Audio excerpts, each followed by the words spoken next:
is kind of the cliche entrance shot, but I'm gonna go with the front because it says the adventure begins, and so is the live stream, so it kind of works. Now I do have a video I uploaded yesterday, but it's a 360 video, it's a long one, so it's gonna take a long time to process. And I have a few more videos I've shot that I just haven't had time to edit. Once again, I would definitely benefit greatly from an editor. I just don't have any money to pay an editor, so not gonna happen. Oh, hello.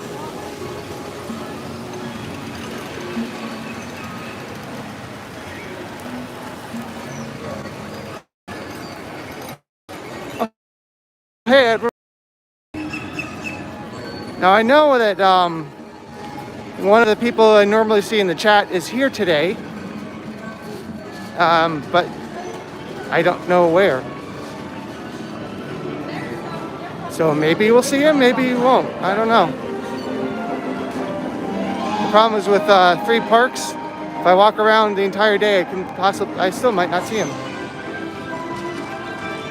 But let's go to Marvel. Why not? Oh, thank you. I am going to be, after I stream here, I'm going to go back home and work on the Rode Wireless Go video, which I should have posted last week. We haven't really seen large crowds yet, so we'll see what it looks like today. Actually, the weekend was really quiet. Like,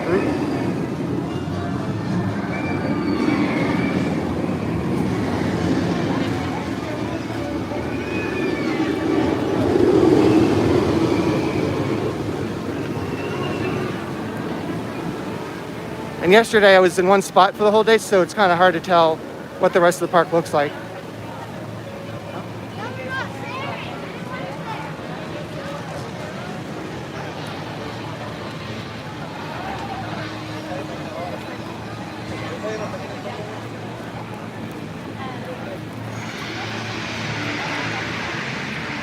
So like I said, hopefully tomorrow my Legoland Choose Your Own Angle video will be ready to post.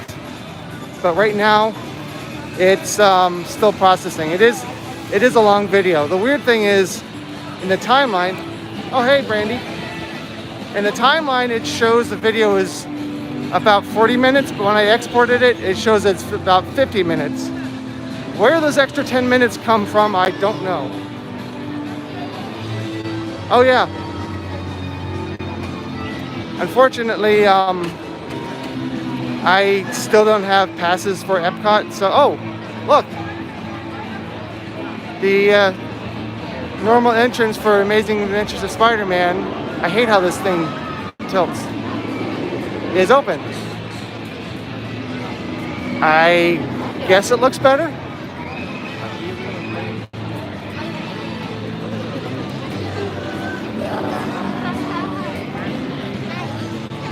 I know around the Spider-Man on the ground still looks kind of not so saturated.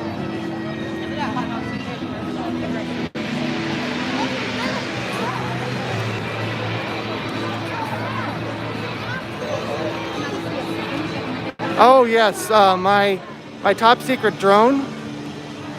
Yeah, it must have been a paint job, but it just, I don't know, it doesn't look that much different, at least at first glance.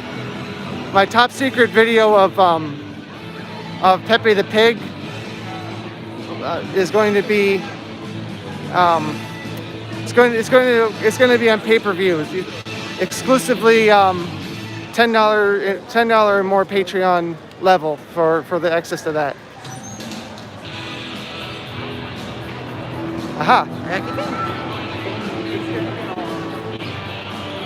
And I was kind of wondering, the sign that, because I never paid attention to it before, the sign that was for the temporary entrance for Spider-Man, if everybody can stop walking past it. I had been wondering what that was. Right now it's nothing. Okay.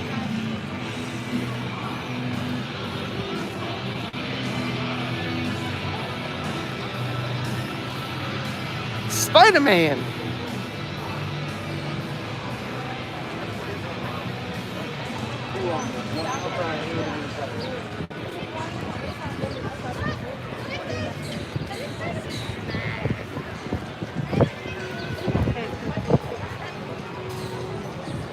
It looks like they lost one of them.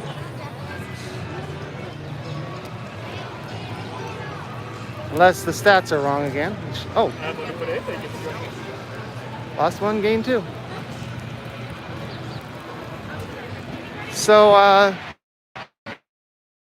charging subscribers from channels again. They consider them to be spam, which is not good because I believe I'm 4 subscribers away from getting to 2,000 subscribers. And it's not, I never want to lose subscribers, but definitely not now.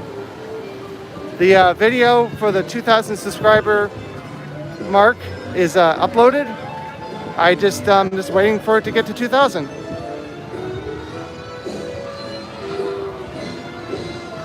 Hey look, it's some characters. I know.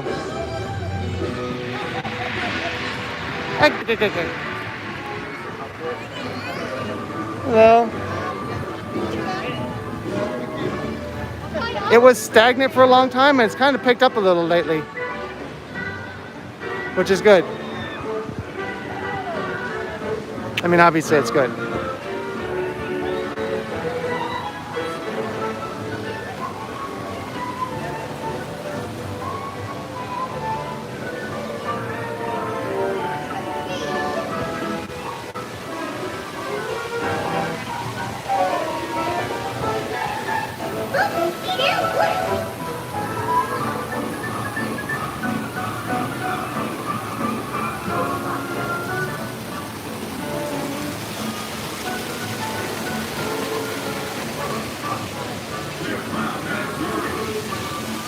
We'll conquer you. I've heard this a few times. Let's walk over here for a moment. I always like showing that.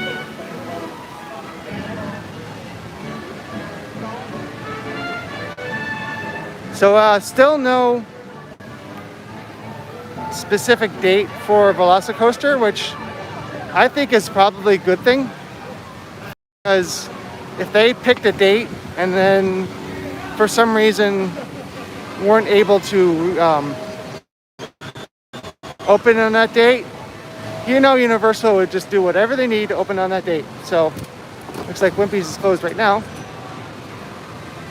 It's better to be vague, so it's open when it's ready. And then of course, what's gonna beat the Vatuti though? No, they want Pepe Pig. That's what everybody wants.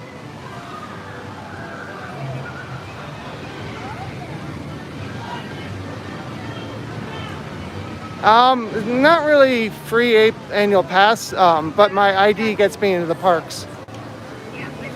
And it gets me into all the events as well, so pretty much. I mean, I don't get like AP buttons and stuff like that, but we do get a discount on annual passes though. But once I became a team member, I let mine run out. Although I purchased I renewed my annual pass about 2 weeks before I got hired. I guess so.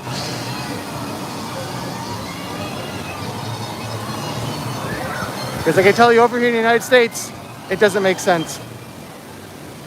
But isn't Pepe Pig like only for a very specific window in the person's age? Oh, 5 people. Well, hello.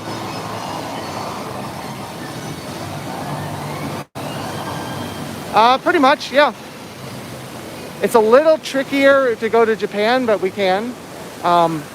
When I was over in California, if I had time, I could have gone to Universal Hollywood for free.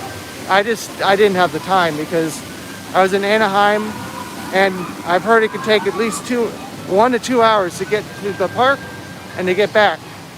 And on the last day, I would have to have gone to Universal Hollywood, gone back to my hotel for my luggage, then gone to the airport.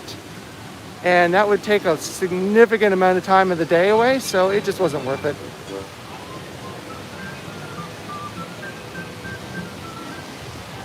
Every time I look at Pepe, I'm like, why does it look like it's got a whistle for a head? I don't know. Oh, we lost some people.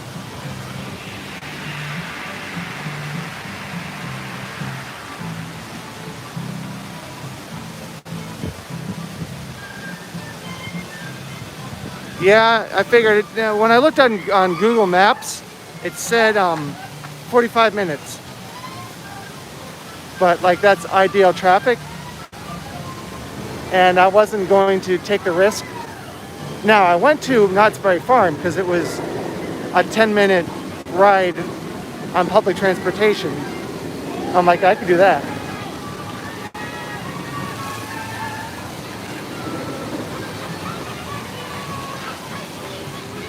If I were in California, I'd go.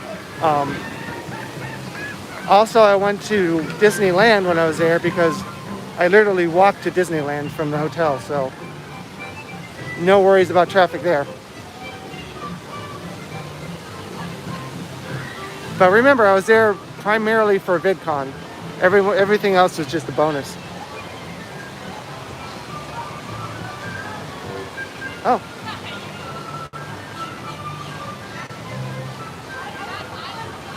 Now we do have blockout dates, but so do certain levels of annual passes, of course. Oh, you probably can't see it, but there's fans over there in the queue for Velocicoaster.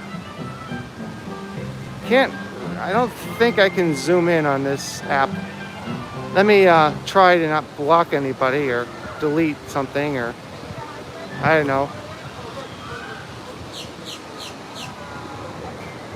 Maybe I'll hit the wrong button and delete my whole account here. Who knows? Not the best app, so yeah. Cool. I can't zoom in on all. Unless I could just, well, I guess the most intuitive way is to pinch and zoom, so let's try that.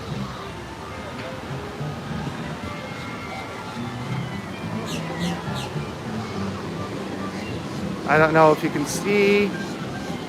There's a fan there.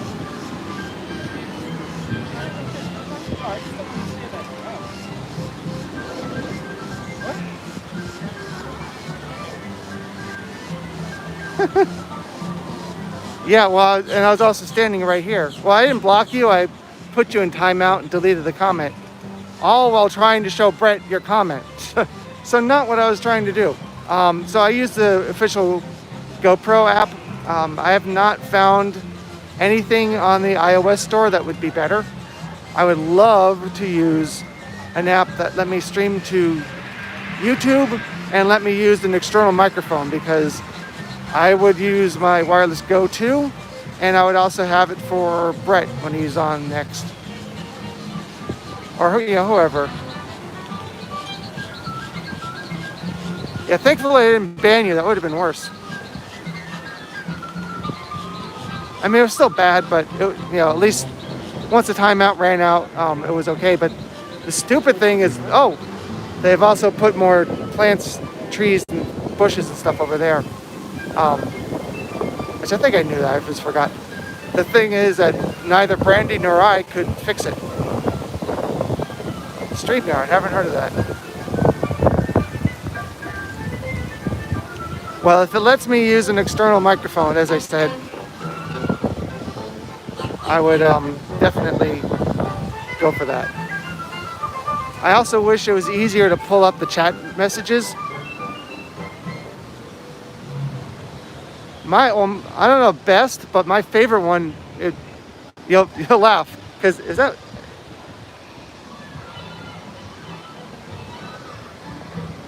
Oh, Isaac. I was like, is that Edward? Edward's always asking me things at like the perfect time where I can show exactly the answer. Right here is my favorite ride at Islands Adventure is Popeye and Bluto's Bilge-Rat barges.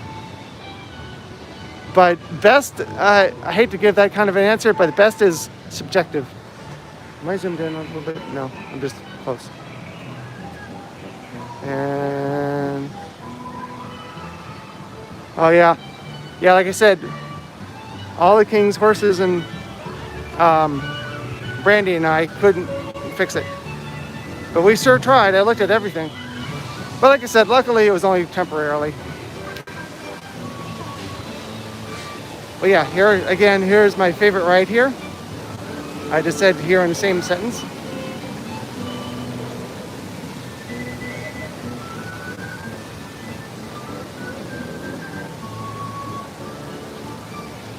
Yeah, I think I was looking at Streamlabs, but I couldn't find the answer about the external equipment.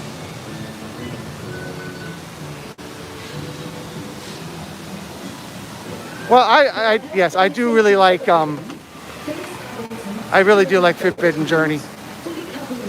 I guess the question would be, what specific experiences are you looking for that you would consider it to be the best ride?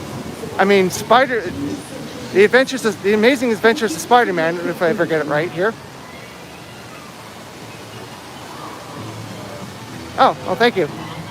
Well, this time I'm next to the phone as opposed to anybody who's standing by. But so the Amazing Adventures of Spider-Man is a ride that's over 20 years old, and it's still very, very impressive. It was one of the biggest things when the park opened. There are some really good videos that explain how the Amazing Adventures of Spider-Man work.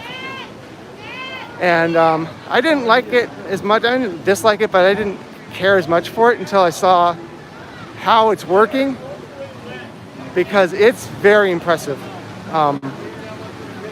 Because once you realize when you're moving far away from the screen, you're like 15, 20 feet away from the screen, and the characters are still perceived to be right in your face. That's really impressive to me.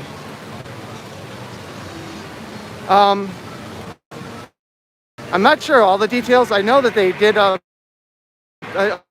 update it to, was that Forbidden Journey or Spider-Man? Because both of them have been updated.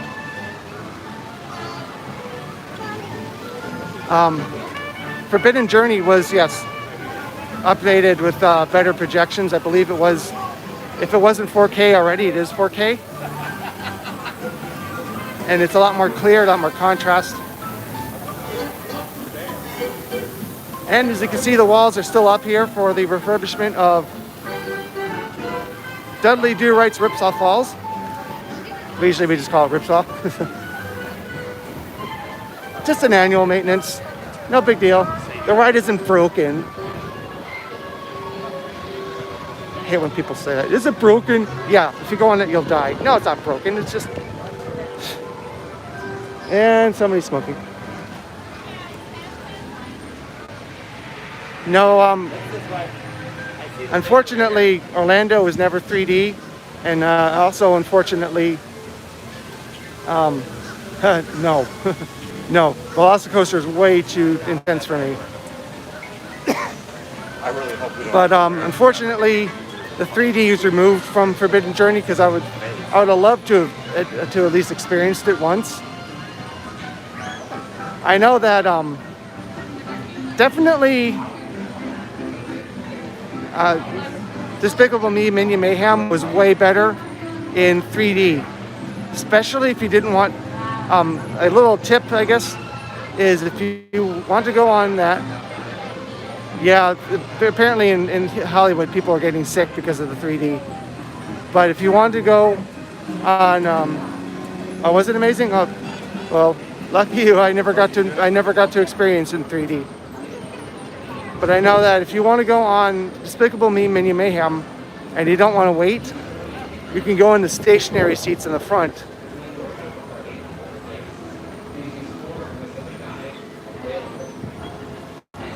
That's it. Oh, that sounds fancy. When Minion Mayhem was 3D, sitting in the front seat, I mean, obviously it didn't move, but other than that, it was still, I thought it was still a very good experience. It's still good enough. Like I thought, oh man, I'm sitting in the front of the theater, the screen's way up there, it's going to be terrible, but it really isn't, in my opinion. And, oops, still learning to control. Too, but unfortunately they're closed. I've been meaning to do that for my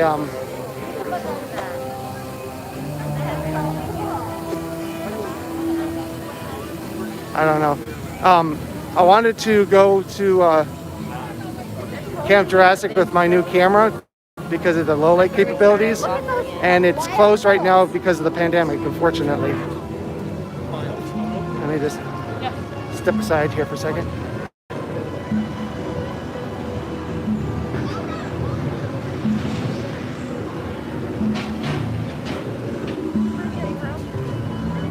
Yeah, I don't know. 3D just never really caught on with in televisions. It's just too bad. I guess people just didn't want to wear the special glasses.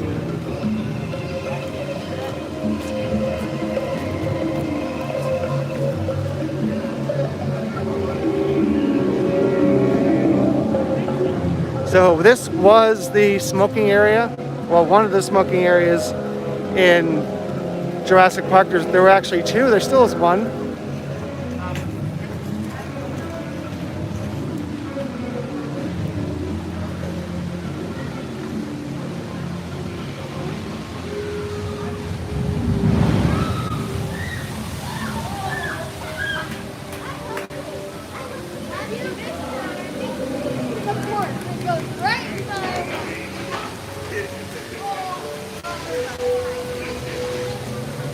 This is as close as I'm gonna get.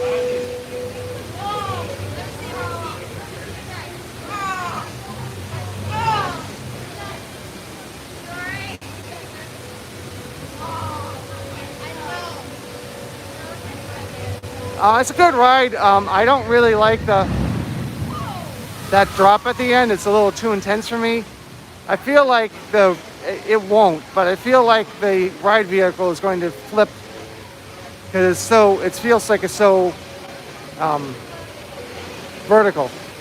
Feels like the back end's going to flip over. It won't, but I have anxiety, so I already have enough of being scared in life, so I don't need help. But back in 1999, when I first went on the ride, I actually went back on it the second time. Then years later, about 10 years later, when I came back with Brian, a little over 10 years, Flo Bria. Wow, that was a short duration between the two. He and I went on it again, and I'm like, yep, I'm done. I don't need that kind of terror in my life. But if you don't mind it is still a good ride. And we do not know any details about it being transferred, made over to Jurassic World. Yeah, I don't understand. They closed the ride for a long time. Wow, this is going rapid today. They closed the ride for a good amount of time to do a makeover. And then they closed it shortly afterwards again because it, I guess, wasn't finished. Like, if they closed it for that long, why not just keep it closed?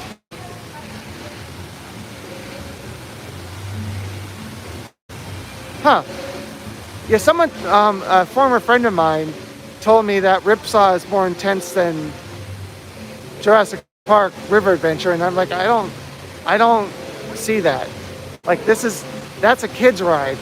This is not a kid's ride, so I've done both. I don't, wow, I guess my voice is going, that's great. I don't remember Dudley Do Right's Ripsaw Falls being more intense. So I'm gonna bring you guys around. Oh yeah. Well, this way. I've been told that it depends on where you sit. Like you go on Jurassic Park River Adventure and you might get really wet or you might not get wet at all. Popeye and Bluto's, of course, you can't. I've never been on Popeye and Bluto's Bill Dry barges without getting 100% soaked. Oh. Thunder Falls. Thunder Falls Terrace. It seems like it's similar to Three Broomsticks in what it sells and the food, but the theming is really nice. It's actually really nice.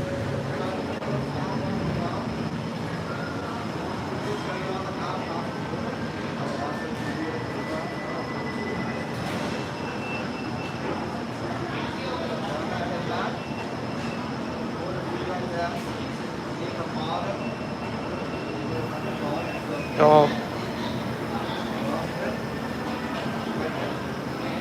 Well, mostly Popeye and Bluto's. I haven't been in here in a long time because I didn't realize that there's all this plastic.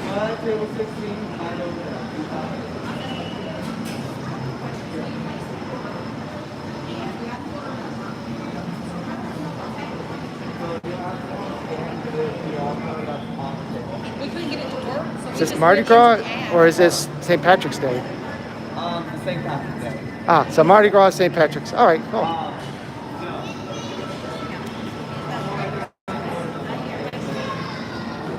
I believe this is also one of those places you have to mobile order. You can't just walk in anymore. I guess I'm making myself sound old, but oh, cute doggy. Ow! Yeah, it is.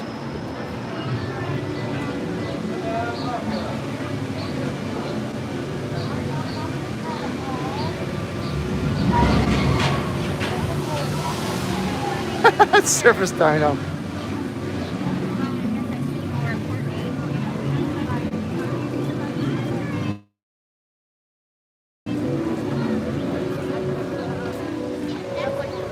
So back when I was trying to get Stella to be a service dog, I kind of gave up because her anxiety is too great. We've actually been to here. I don't think we were to Islands of Adventure, but we went to Universal Studios. Hope dryers.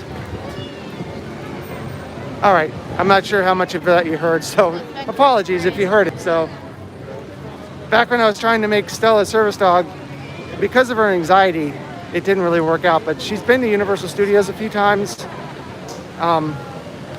and she was here a couple years ago for Mardi Gras, like actual Mardi Gras, and she was doing okay until the parade approached. But I figured that might be an issue, so I stood where we could exit quickly without having to cross the parade so we wouldn't get stuck. Yeah, as soon as that parade got close to her, she was like, nope, we're going, bye, we're going, exit. Like, yep. Unfortunately, I kind of figured that would be the case. But yeah, I tried. And she's also been to Magic Kingdom. Look at that pretty waterfall. She's also been to Magic Kingdom and been on the Haunted Mansion. Surprisingly, she did fine on the Haunted Mansion.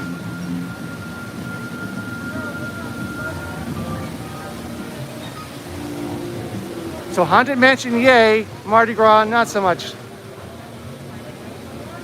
At least the parade.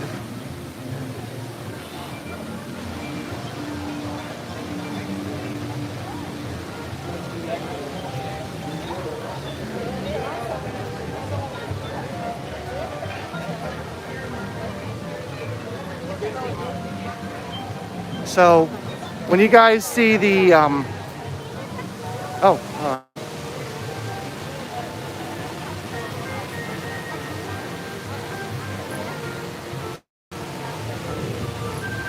go on a ride you don't get out due to the wait time because of also. I'm not sure what you mean by that. I believe there is still a reduced capacity. I don't have access to that information, but I believe so. So yeah. Do you guys see the choose your own angle from Legoland? I used my brand new. Oh, hold on. I used my brand new wireless canoe, and I thought it was recording the whole time. It wasn't. So, apologies for some of the audio because it was windy. I thought that's fine. I've got my windscreen. Well, oh, wow, wasted no time that time. I had my windscreen on the transmitter, which I did, but I was not getting audio from the transmitter. So unfortunately, I haven't finished watching the whole thing because I've been busy editing other stuff, but I know somewhere around the water show, the Brickbeard's stunt show, it got really windy. Brickbeard's water sports stunt show, that's right. All these names, so long.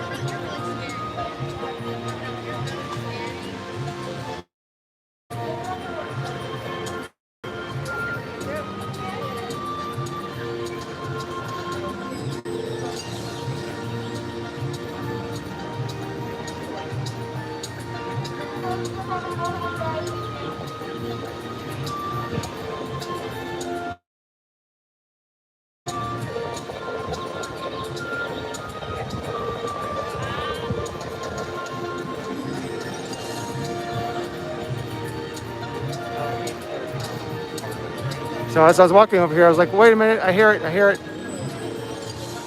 Gotta show it. I don't know how often it's launching right now, but it seems to be like all the time now. I'm gonna try.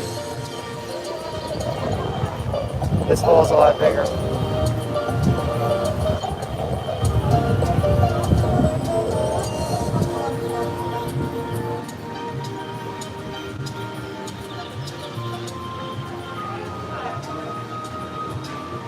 The quick observation here, I do see 5 people, actually it's been up to 8.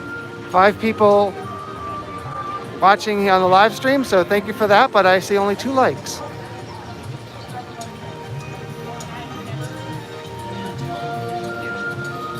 I can probably guess pretty accurately who those 2 people are, so thank you for that.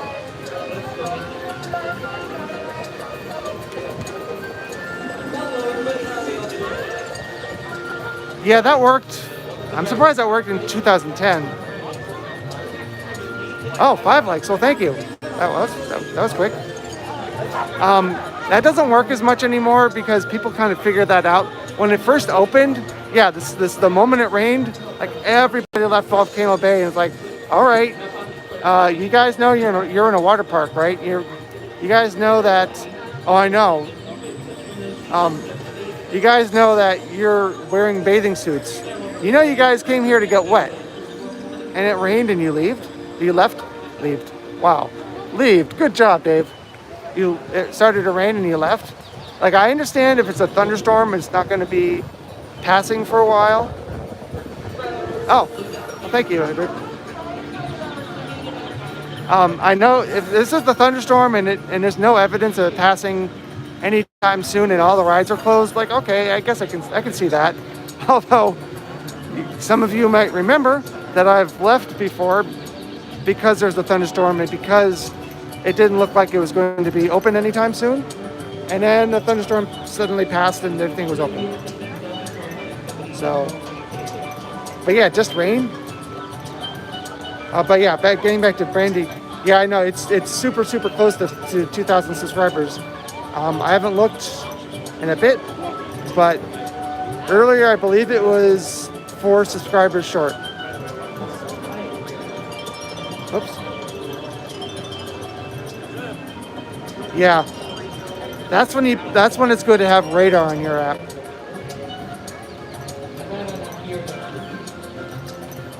This park is a little bit like that too.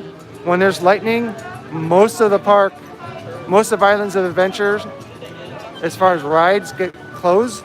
Obviously the park stays open, but a lot of the rides, as you can see here, are outdoors and cannot operate safely in the lightning. Which is, any park. That's why in the summer, I believe it was Edward, I forget, someone asked me this question, and it's a good question. Which park do I recommend you go to first if you come to Universal Orlando? And if it's in the summer, most likely there'll be thunderstorms. I definitely would recommend coming to Islands of Adventure first and get the rides that are outdoors, not out of the way, but at least ride them once. So if there's thunderstorms the rest of the day, at least you don't have to miss them.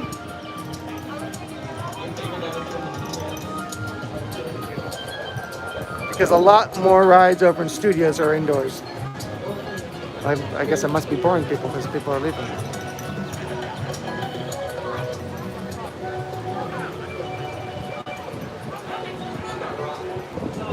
We looked at this last time, but let's look at this little store again. Hey, Brandy, you'll like this one. You know what this is? This is Dinosaur Jr. If you don't know the, for those who may not know, the main store in the Discovery Center is called the Dino Store. So this is Dinosaur Jr. Oh, that was terrible. But I said it anyway. These are nice, but they're not a good idea because if you come for like early park admission and you have your ticket on one side and your hotel key on the other side, you have to take it out to show that you have early park admission. In other words, you can only see through one side, which it looks cool. Ooh, Mr. Simpson. It looks cool, but the functionality is compromised. These are cute. Don't know if they'd be very comfortable in your pocket, but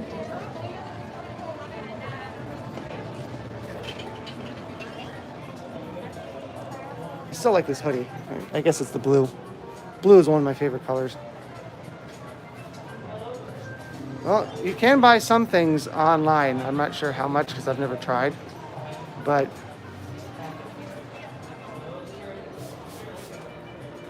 I don't know.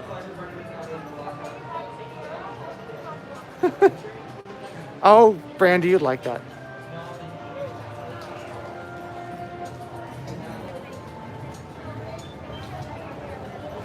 Oh, look. Oh, yeah. Funko making everything. But Pizza Predatoria is open, which is rare. Between the pandemic and Jurassic World Velocicoaster, that's been closed a lot. Like a lot. For well over a year. Oh, look who it is.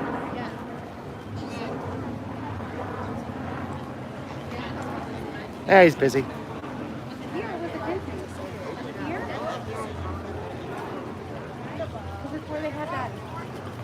I would say hi to Rick, but I don't want to interrupt him.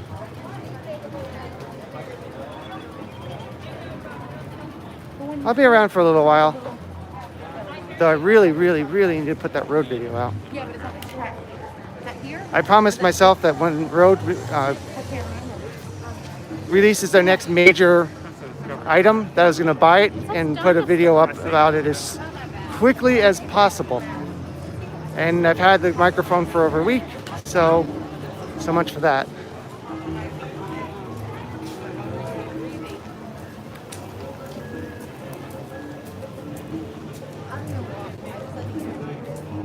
Yeah. Like I said, I wanted to say hi, but I didn't want to. He was busy doing things. I'm like, eh. But normally I'd say hi, and he always he's one of those awesome YouTubers who will stop and talk with you for a while if he's seen you before, or if you just go up and talk to him the first time. But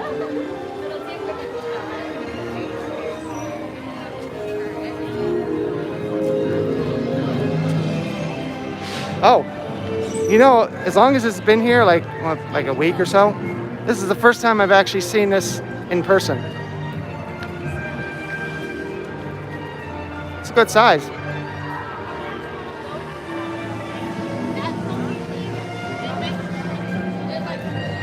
I wonder what's under the summer 2021 decal. Let's find out. No, I'm kidding. Yeah, fired and trespassed. I am. I just hopefully I don't get in trouble here. I just hope that they take their time. Like, I want it to open, like everybody wants it to open as quickly as possible. But thanks to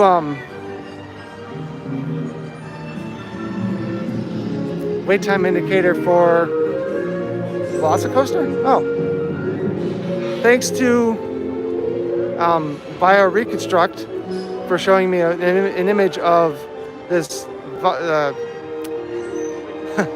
Wow, I'm trying to do too many things at once. Yes, this Velociraptor is uncovered.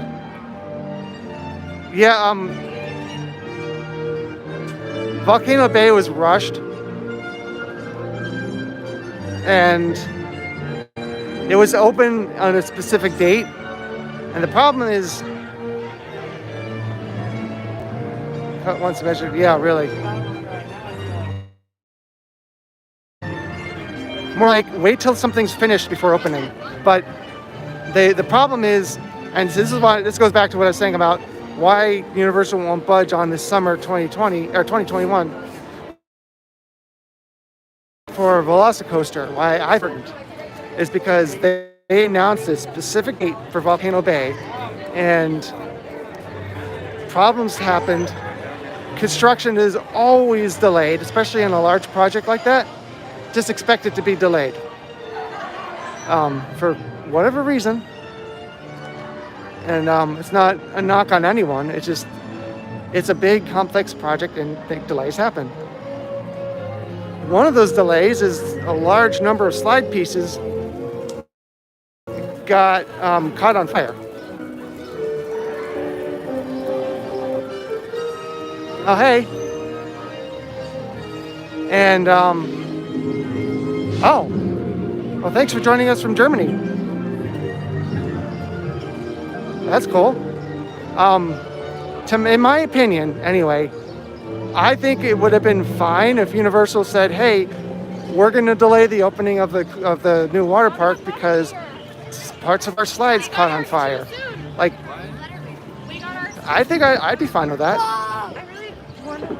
I don't know. I don't think that would be a big deal. But they wanted to they promised a date, and they wanted to stick to it. And it's good to stick to your promises when you can. But if you can't, you can't. And I think that's why one of the reasons why Universal is saying summer of 2021 with Velocicoaster, because they don't want to be held to a date.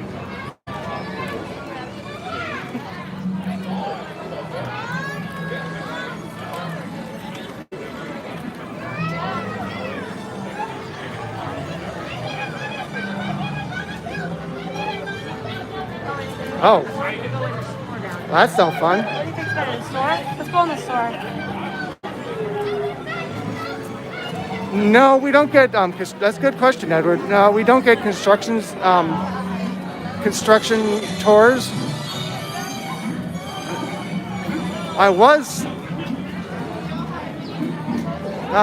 My grandparents came from Germany. if I was in Islands of, if I was, no, I am in Islands. If I was in Universal and not Islands of Adventure, I would go over to the Germany area for Mardi Gras, but you know, we're here, so.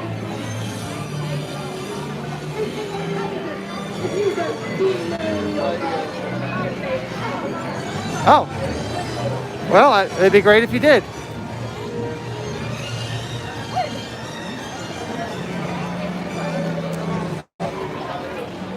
So, I think everybody gets the point, though. Oh, hello. Thanks for joining us from Texas. I grew up in Dallas, but it was Maintain social distance. Thank you for your cooperation. I think we're back. Hey, right now, let's go take a look at the current line for Hagrid's Magical Creature Motorbike Adventure. I'm sorry when I misspeak. Sometimes I'm looking at the chat. I believe you're talking about capacity. So if we are capacity, if you've already been in one of the parks, you can re-enter. Oh,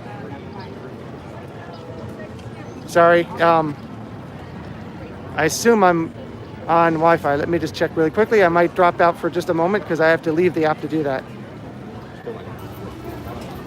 Okay, sorry about that. There's no way. Another thing I don't like about this Google, this YouTube.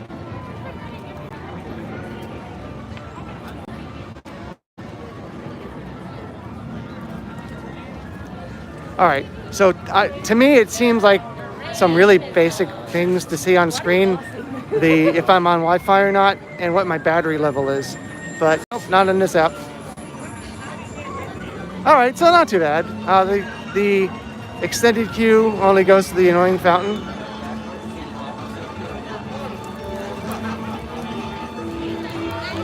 Hopefully, it won't lose signal again here, going back into the Wizarding World of Harry Potter Hogsmeade. Now, reminder again, this line looks longer than it would if it wasn't for social distancing. So, we no longer have to social distance. The same number of people in line. But, well, we're here. Let's go to the exit of Hagrid's and watch that for a moment.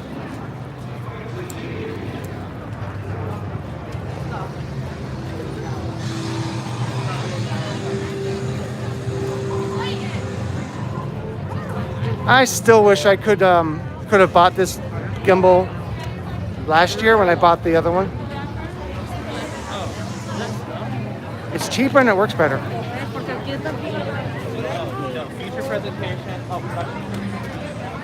I don't know the weight right now because it's virtual line, I believe. Yeah, virtual line only today. So it does not display a wait time.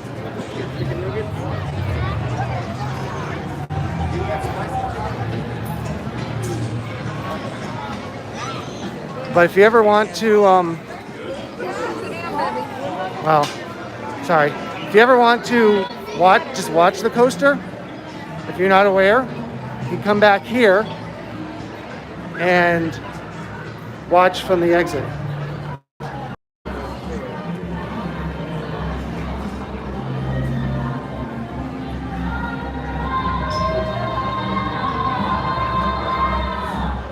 The weather is inconsistent. It's been cooler again recently, but it's going to get warm starting tomorrow, really. Right now it's 72 degrees.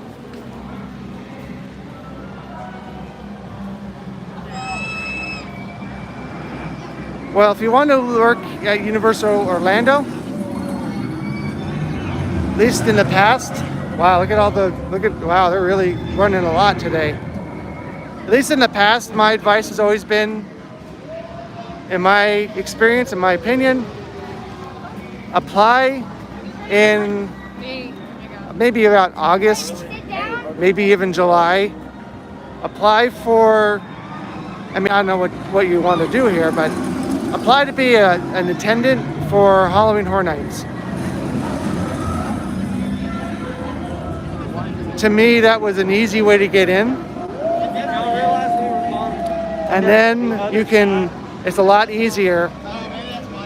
I have not been on this ride, Edward. I don't like how it goes backwards, and I don't like the drop.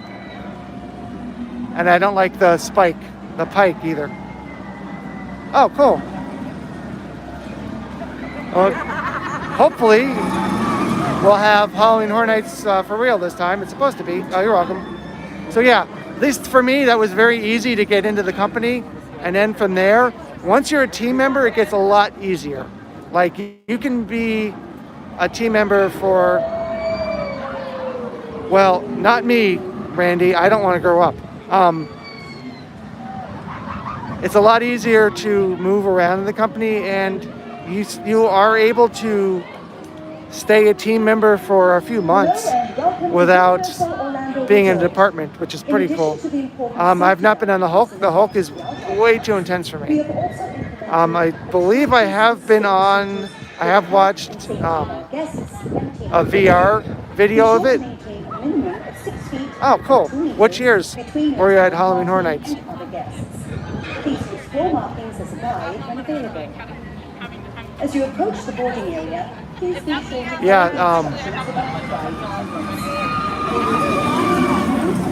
unfortunately for all auditions, you just go in and answer like one question, and they put you. Oh, okay, 27 in 2019. That's cool.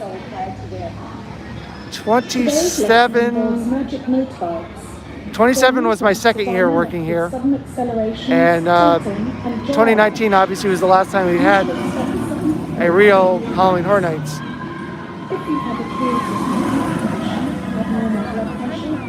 Do you have any favorite houses from those years? In 2017, I was working in Ash vs. Evil Dead, but I was mostly in mostly outside in the queue, even though I wanted to be in the house. But I wasn't a scare actor. I was an attendant.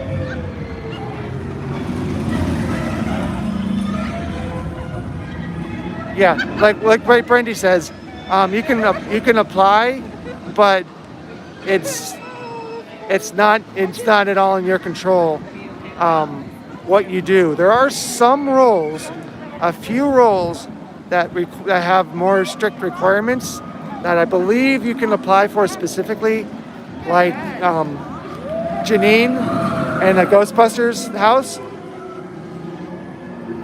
or Beetlejuice. Or there have been a few roles in the last few years where people are talking. Like that, obviously, you need more than just the look.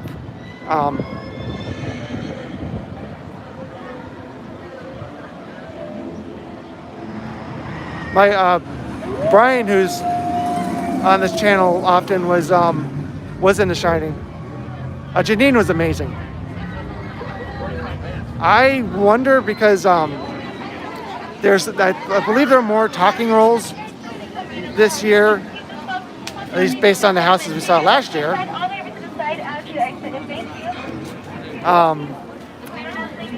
There are more talking roles, so I don't know if maybe they are going to be doing that more often based on feedback from Janine, but like that, she was definitely the best part of that house, and that's pretty amazing because that was an amazing house.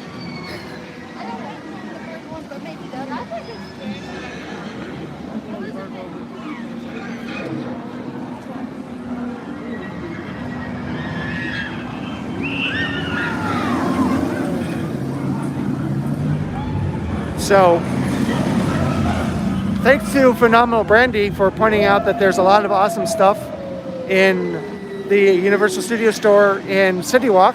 I just have been busy with work and busy with other projects. I actually shot some video there, but I still haven't had time to edit that. Hopefully when I get home, I plan to finish the edit and post it, but it could take 24 hours for 4K video to process, so not sure when that's going to post. Should be in the next couple days. I know. I should have posted it last week. I don't know if anybody has been talking about it ever since. Oh, it's been over a week, hasn't it?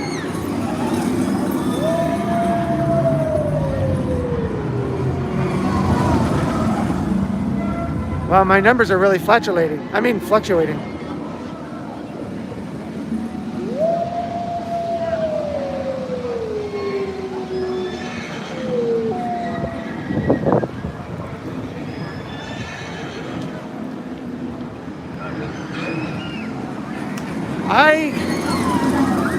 I think I've been to a Six Flags, but I don't remember. They are very cool. I'm not sure. I think it might be like the same reason I didn't know about it Hello and welcome to is because, it's a store. I just don't go out there. But I'm definitely going to post that video very soon. Attraction-specific procedures for the health and safety. Although, Be sure to keep between I don't know, maybe if I keep streaming. Oh, look, the front seat's completely empty on that one. As you approach the boarding area, please make sure to follow the instructions. Maybe if I keep streaming here, maybe I'll just walk out there. Hand sanitizer for each But I think I'm going to go around the park one more time, see if I can see Richard. assignments for each travel party. Hand sanitizer will also be available at the exit of this attraction. So enough of looking at that. I mean, it's amazing, but Face covering during the only so much of that. which includes It's probably why my numbers keep fluctuating. Fluctuating. any questions.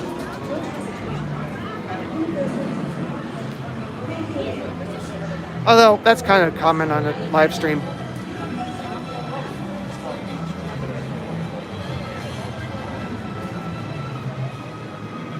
So I don't know if you guys caught, I did post on Twitter a link. Recently, I tried something totally insane that it kind of worked. Is I live streamed the battery test for my new Rode microphones. And is that? No.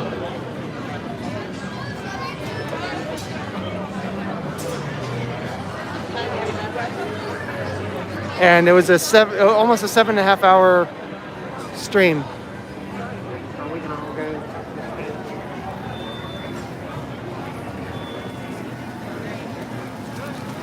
But ever since then, my numbers have been way up on my Dave Tech channel, so it did something. The cool thing is, somebody from Rode microphones over in Australia. We're missing our Australian today. I guess it's too early. Another thing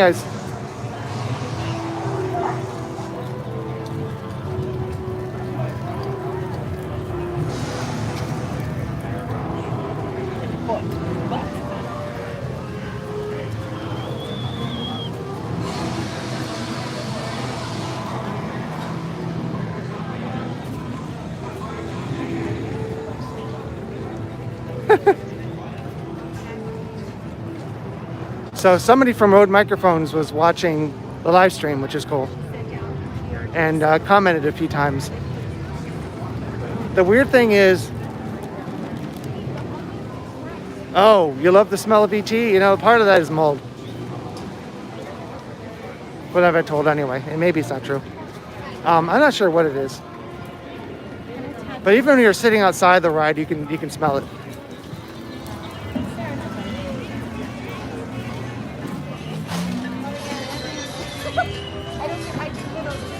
Yeah, not too bad. Look, the line's already gotten shorter. Significantly shorter. Girl!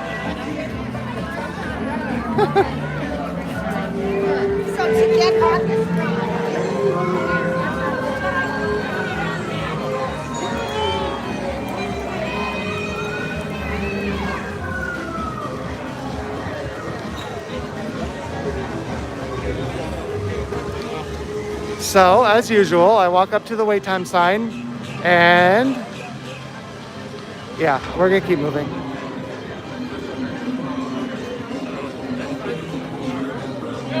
Let's watch a show.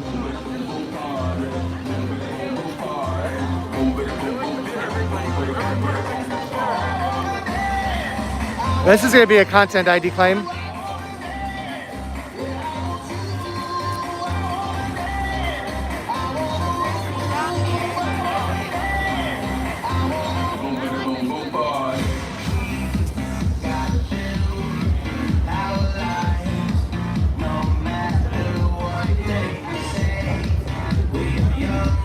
Yeah, because that's what I want to see today is a hippo trying to look sexy.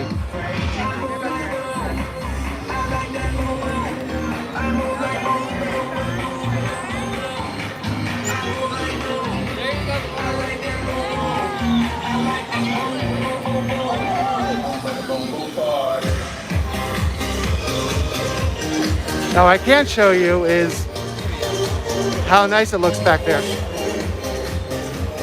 Moving on.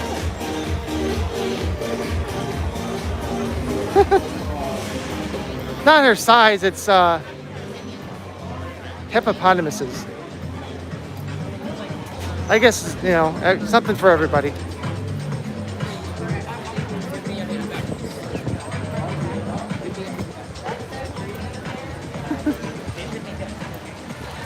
Now show me a hungry hippo, especially a hungry hippo, you know, then you got a good time.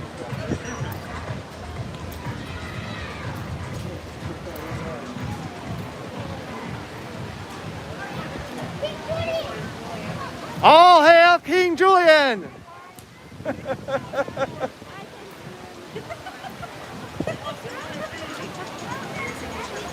I knew that would work.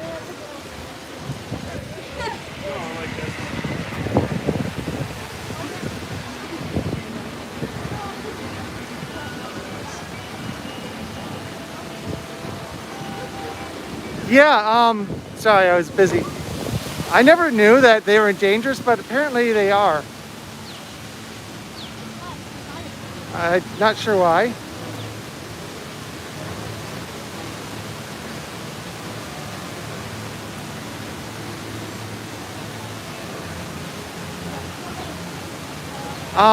Oh, back to Mythos. Let me just turn around here for a moment. It was, I think it was TripAdvisor. Someone help me out. I don't remember. It's been years. But for, I think, 6 years in a row, 5 or 6 years in a row, it was voted the world's best theme park restaurant. Oh, so maybe I'll just read the sign here, Dave. By Theme Park Insider. Now, if it is the world's best theme park restaurant, that's, you know, subjective. That's possible to say. But it was for, again, I think it was like 5 or 6 years in a row, consistently voted the best restaurant in theme park restaurant in the world. Until it wasn't. They used to have the dates up there, but you know, when it became a year or two after, they just put it vague.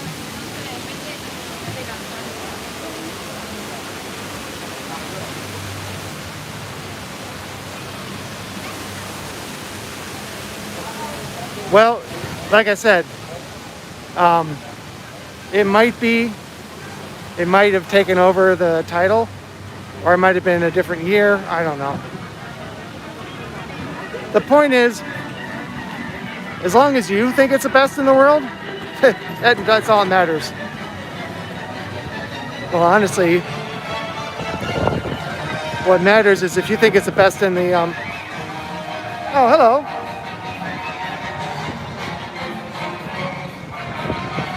Thanks for joining us from Germany. It still amazes me that I can hold this piece of equipment on this gimbal, walk around and broadcast to people in other parts of the world. I mean, think about the fact that not that long ago, something like this, I mean, it still requires a huge amount of expensive equipment on the carrier side, but like this was something that only big news stations and Good one. Here, I can't do a thumbs up, so I'm gonna thumb up that. Literally. But only giant networks could broadcast to people around the world not that long ago. And here I am with an iPhone.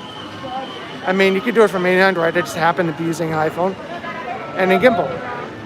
And I'm chatting to someone in Germany. It's pretty amazing.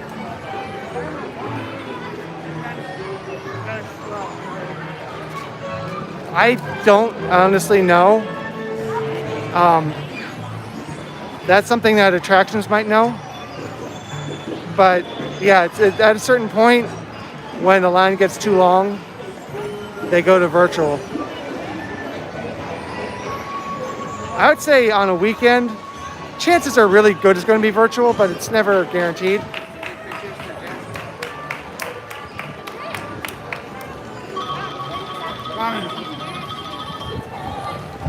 Here's what I want to know. Why is it that the Grinch at Christmas time, that costume looks good? This looks like something from New York City or Hollywood. I mean, did they blow all the budget on one? Oh, 10 people. Awesome. This might be a good time to remind. Oh, 11. Wow. It goes to 11. Well, welcome everybody who have just joined us. Thank you for staying. If you have been here. Good time to remind you that I am very, very quickly approaching 2,000 subscribers. So if you have not subscribed. Ah, okay. Thank you, Brandy. Yeah, I guess a movie Grinch should look better because it's, a visual medium. Well, if you're watching this, if you like it, oops. If you like it, if you like the content, if you're not subscribed, please consider doing so. Okay, PSA done. Or, not PSA, it's, NPR speech done. Unfortunately, if you subscribe, you won't get a tote bag or a lovely mug or anything like that. But you will support the programming on this channel.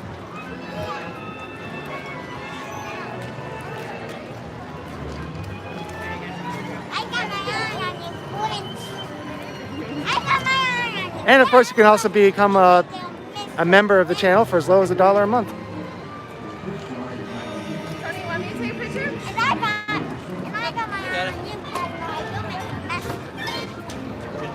So, just going to mention this.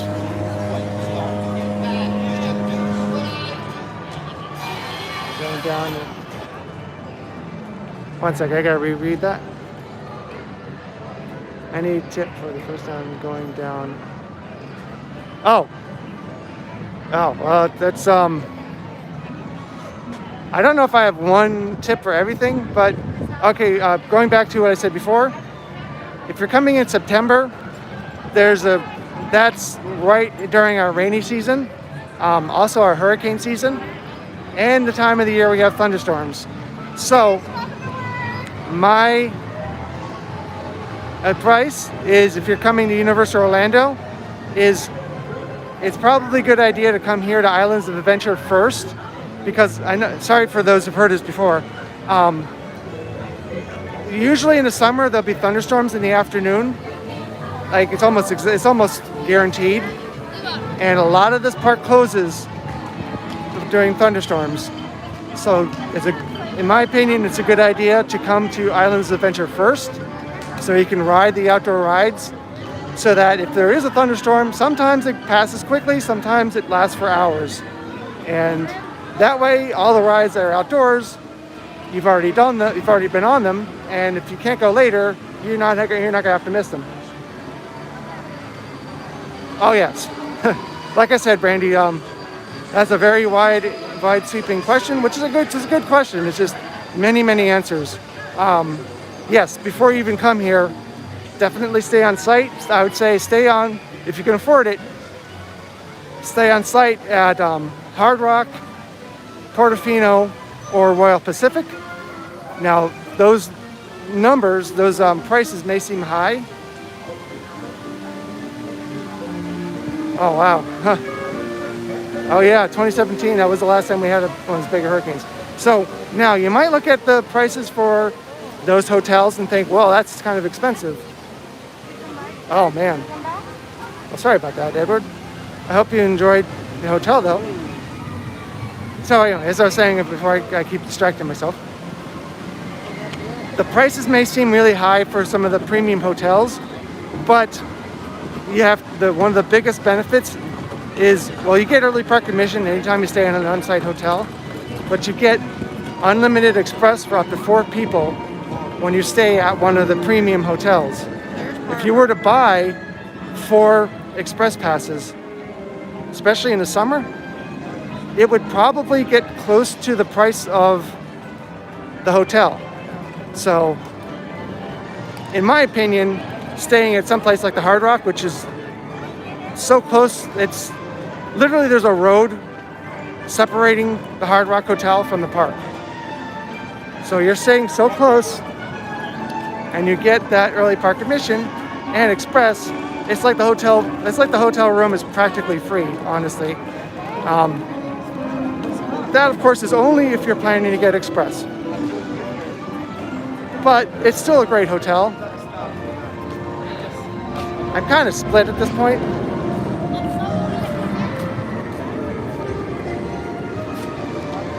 Usually it's around this time of the year, or at least like in January, February, but it's hard to say anymore because it's usually busy most of the year.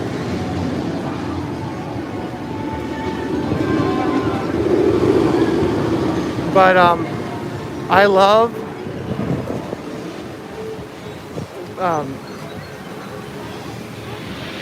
my favorite as of now is probably still Universal Studios, though I do like Volcano Bay a lot. And I do like Islands Adventure a lot. But see, I love Sapphire Falls. That's a mid-range hotel, so you don't get the express. I would say for hotels that have the express, my favorite is Hard Rock.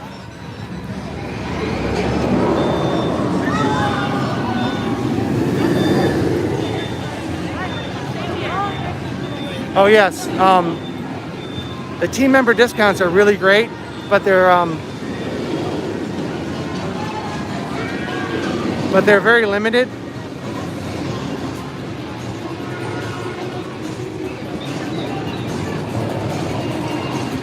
Actually, we can get Hard Rock for as little as $75 a night.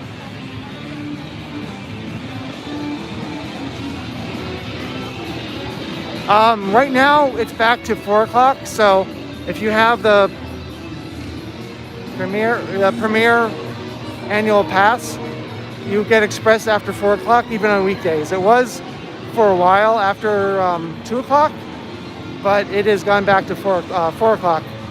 And the thing is that we can't actually do anything about it.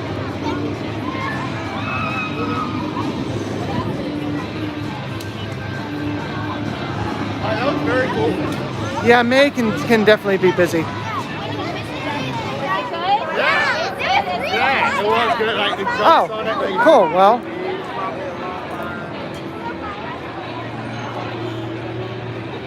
hopefully you'll enjoy your trip. I don't know what day the 31st is. I think it's, I want to say it might be a Tuesday or Wednesday.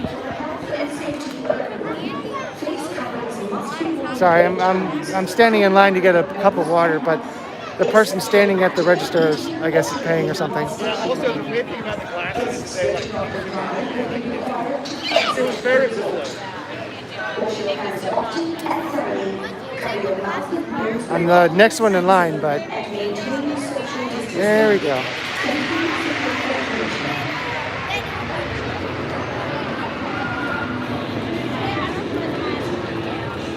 A lot of good questions today. Thank you.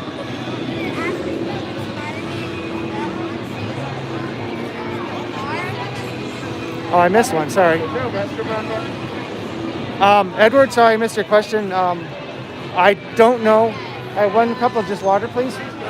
Just water, please. Bottle of water? Just one cup.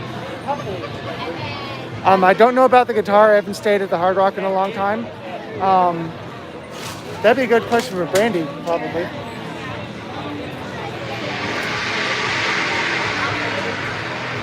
Thank you.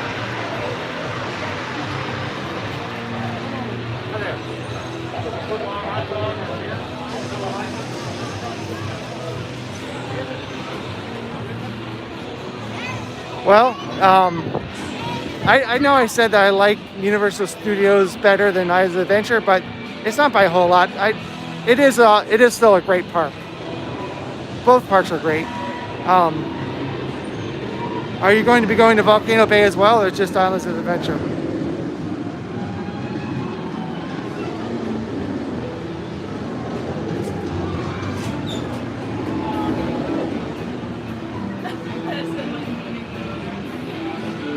Excuse me for a moment as I step aside to drink some water.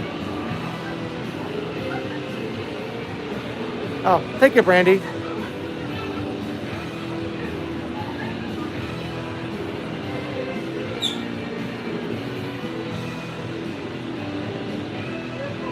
Yeah, I guess that makes sense during the pandemic. I just, I wasn't sure the answer to that. I haven't stayed at the Hard Rock since 2011.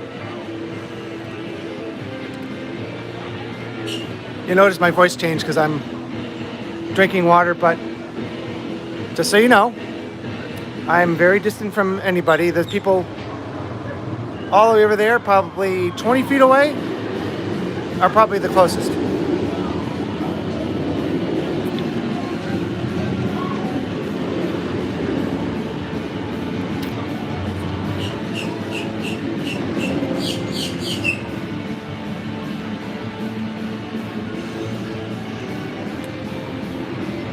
Yep, that's what I'm doing. Thank you, Edward.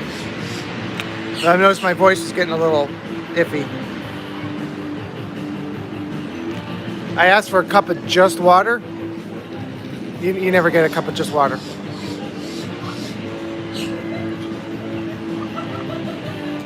I guess I should be more explicit and say no ice, please, but that's okay. I know it's what 99.9% of the people want, but, you know, can't drink ice easily.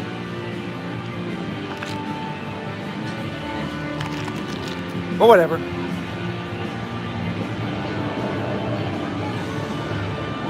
So here's a tip, unintentional, but if you're in the park and you want some water, you can get any stand that has a soda fountain. You can get a cup of ice water for free. But if you wanted just water, no ice, you have to specify no ice, please.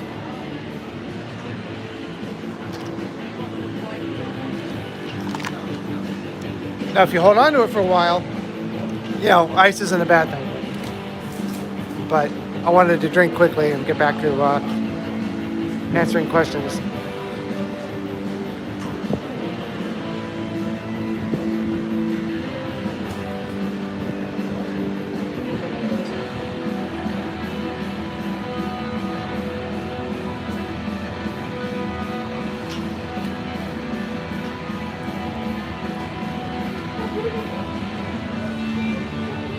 So what do you mean an express pass will save you? Sorry, I'm just asking because I wasn't sure. Also, quick tip since I'm already over here. I talk about this a lot, but this area in the back of Captain America Diner, I love coming back here, especially when I'm shooting a video, because even though to my left over here, you do have audio from Popeye and Bluto's Bill Drop Barges, for the most part, this is, I think, the quietest part of the park. Literally as far as audio and also in terms of people. So that's why I came back here to drink the water, because I knew I could be amply socially distant with my face covering down to drink. Yeah, like Edward said, it's always empty. Because, well, as you see, it's a little bit out of the way, just enough for people not to know about it, but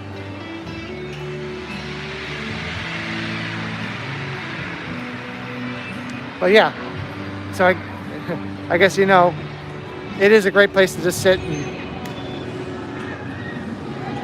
take a break from the audio a little bit.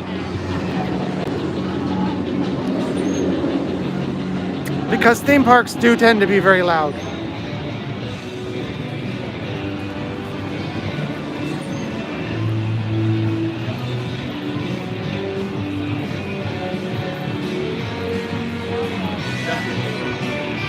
And remember, kids, green is universal. That's a trash can.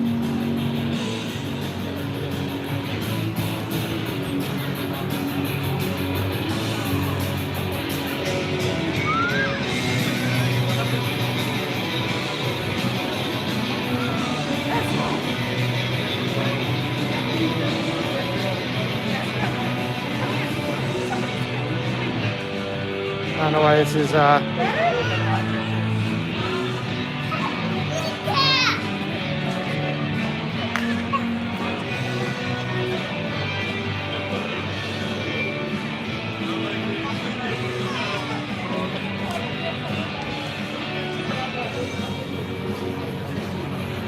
yeah. Oh, also, speaking of awesome things at the Hard Rock Hotel,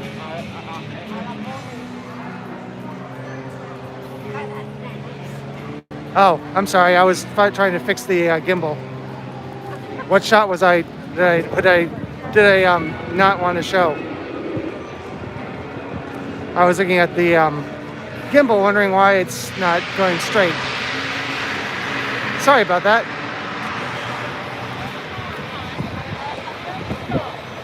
Honestly, I was not paying attention to the image for a moment.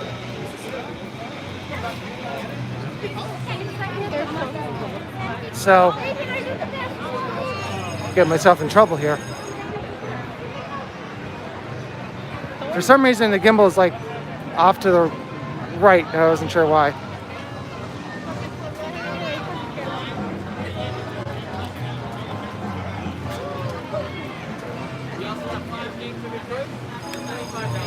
Speaking of empty,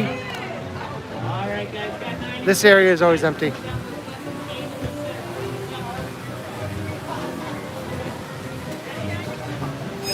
Huh. I don't know. I actually haven't been back to Volcano Bay since it shut down for the season. I keep thinking I'm going to, and I just haven't had time. So I'm not sure about the cabana costs.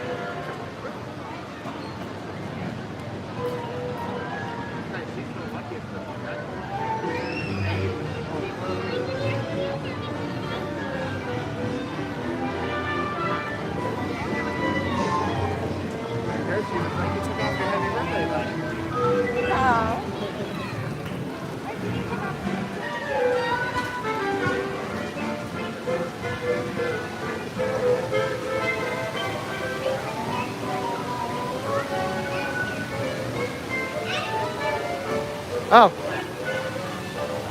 Yeah.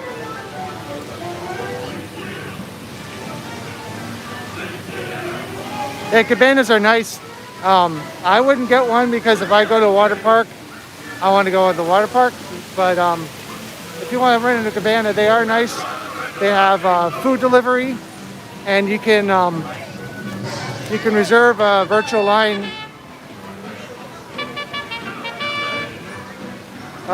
The food when Volcano Bay opened was actually better. I don't know. I don't remember if they've brought some stuff back, but they got rid of a lot of higher end food, fancier food, for I don't know what reason. When shortly after they opened, I guess the reason is that people weren't going for fancy food at a water park. I don't know. It's too bad though, because the food they have there is still good. I still love that pulled pork sandwich. The ribs are pretty good too. They're no 3 boomsticks, but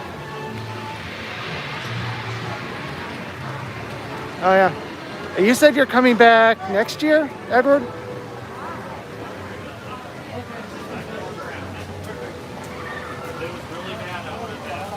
2017 was my Maybe the promo code. Oh yeah, remember the Pog? The drink that, the frozen thing that frozen treat that every time I went there, it was like, oh look, you can't get it again today. Oh, and it's not again today. So they finally just removed it. Yeah, the Fearless River used to be awesome, but now you have to float in a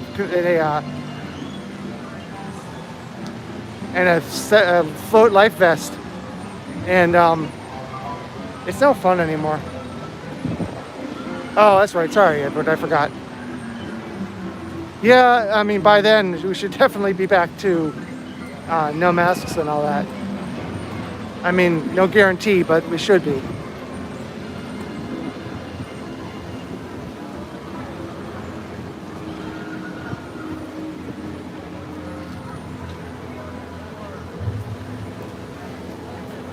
Well, it'll be nice when you visit next year.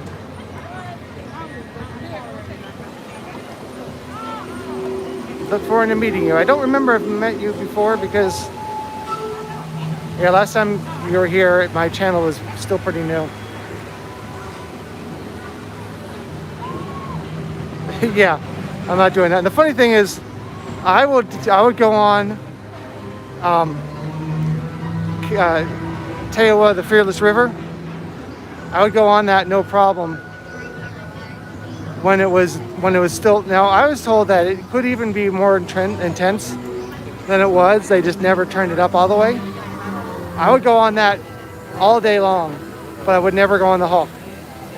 It's funny what some people find scary and some people don't.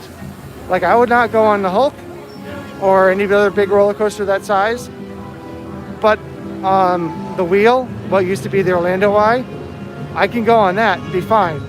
Now other people can go on those big roller coasters and can't go on the wheel. I don't know, it's just, maybe that's not interesting, but I kind of find it interesting. That's why when someone asks if a ride is scary, you really can't answer that because it's so personal.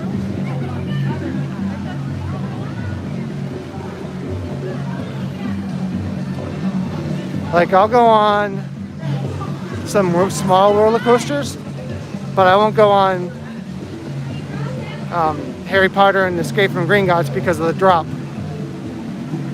Even though I've been on roller coasters with drops, I still go on roller coasters with drops. I don't know. I just don't like the idea. Like, I don't even like the drop in Pirates of the Caribbean.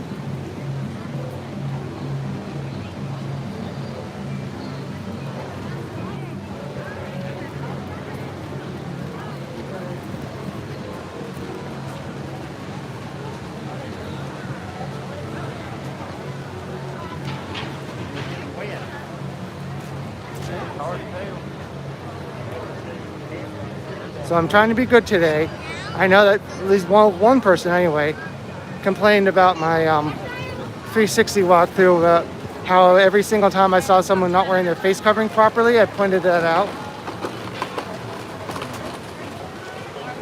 Oh, Rip Ride? No, I have not. I have not been on Rip Ride. Only virtually with a headset. I have been on the unofficial POV videos. Oh, look at that. Again, as always. I've been on the virtual version of the unofficial CG version of Velocicoaster, and even watching that, even without a headset, just watching the video made me nauseous and like just not happy. If you're into coasters, you'll love it. But if you're not, it's too much.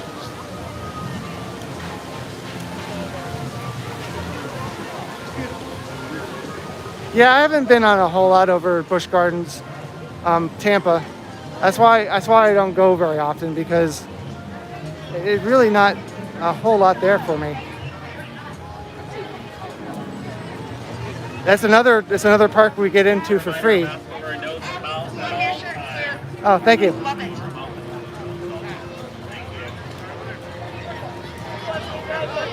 You guys are doing well. Good today.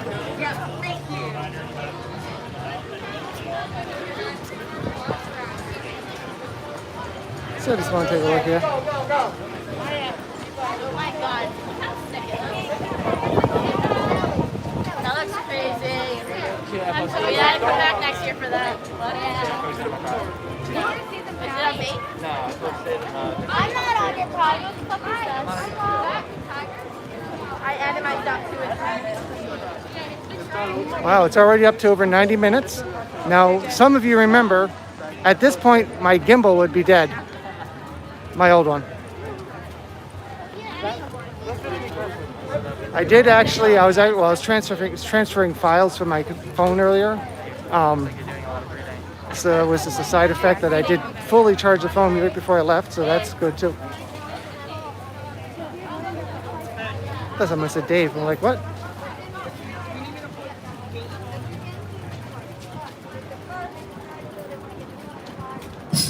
Right now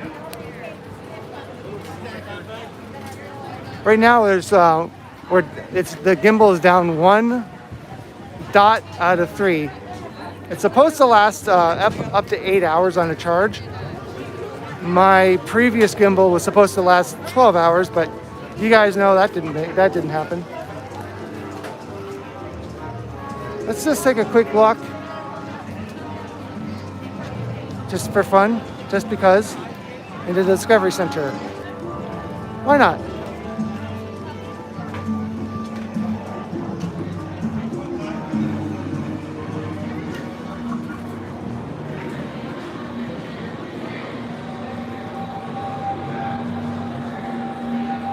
One thing that's always kind of bothered me about this is there's no banner up here that says when dinosaurs ruled the earth. Like that. That to me is a large detail to miss.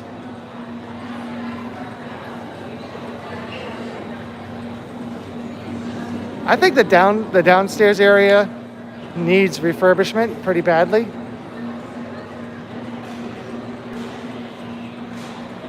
But I still think it's pretty awesome.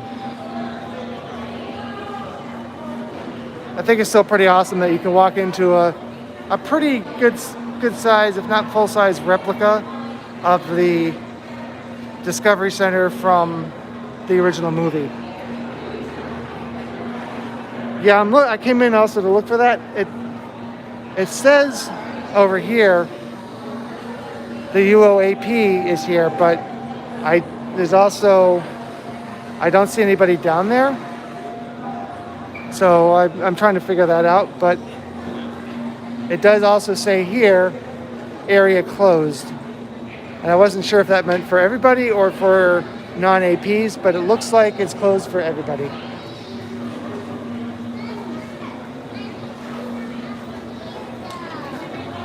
Hi.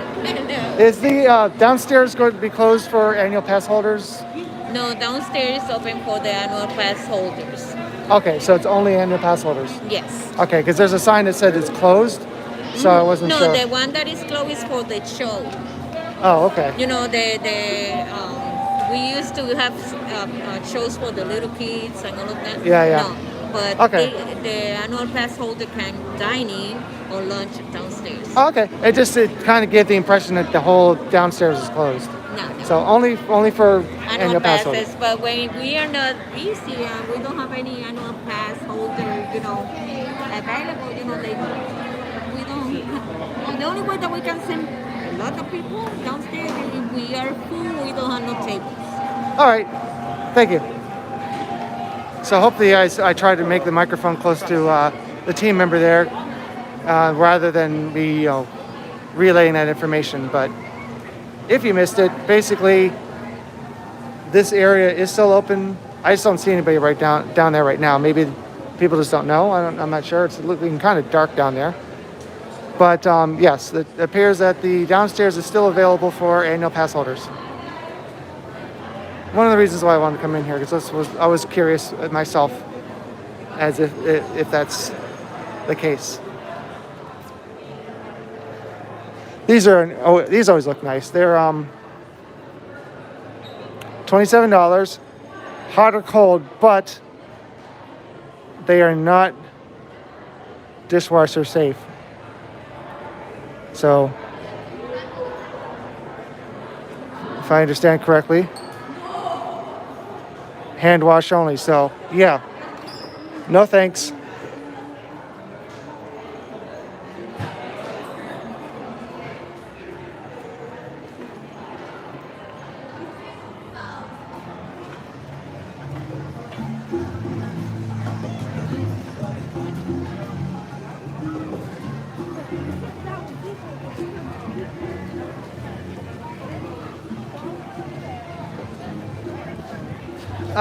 You can't really get a cup of soda for free, but if you buy the reusable cup, the souvenir cup, I don't know, I couldn't think of souvenir. You do get refills for the entire day. And when you come back, if you bring the souvenir cup with you, you'll get a discount to reactivate it and have it for the rest of the day. It's, oh, here comes some workers. It's virtually unlimited. There is like, once you fill it up, there is a certain time limit before you can fill it up again, but I think it's like 5 minutes or something. It's not very long. It's to keep people from like filling the cup, dumping into somebody else's cup, filling the cup, dumping in somebody else's cup, and then, because you know people would do it, then you have a whole family getting drinks from one cup. So it's to prevent, it's to, I guess they don't completely prevent it, but it's to try to make it so people can't do that, but also not overly penalize those people who are following the rules. So it's not going to like a half hour between fills. The other thing is every once in a while it does glitch and you don't get the cup doesn't get filled. Oh, they're working on the back of 3 broomsticks again. I still can't wow.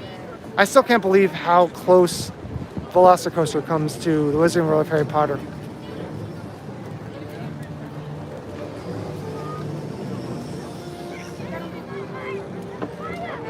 It's oddly quiet over here.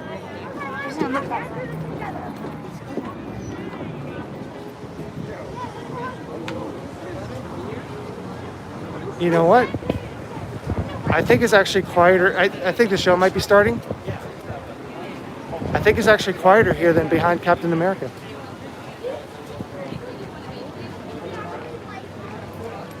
So I'm going to walk over here to the stage just a moment. This stage looks pretty good. It was just closed for refurbishment. In fact, I think I can still smell the whatever they used to finish it. Not like it's strong, but I could also be imagining it. Yeah, it's... Don't remember that box being there before. But it is oddly quiet in this part of the park right now.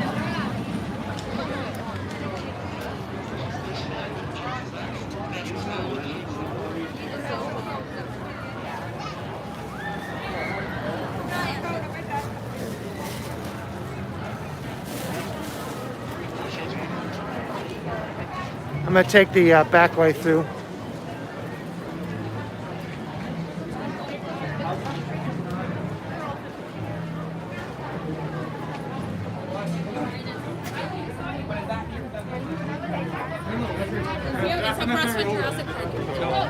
Michael, we saw you back.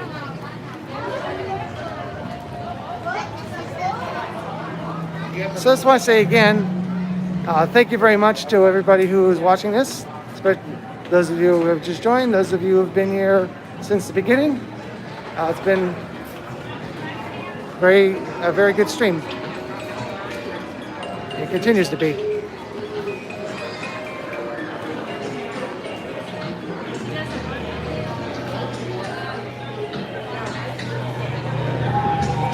Hopefully, I can coordinate with Brett a little more often. the previous stream with Brett just kind of happened, not accidentally, but I was thinking about coming here to stream. He happened to be here. He wanted to check out the merchandise. So I'm like, hey, do you mind sticking around? We'll and being part of the stream. And he was like, okay. And it just kind of happened like that. And it worked out really well.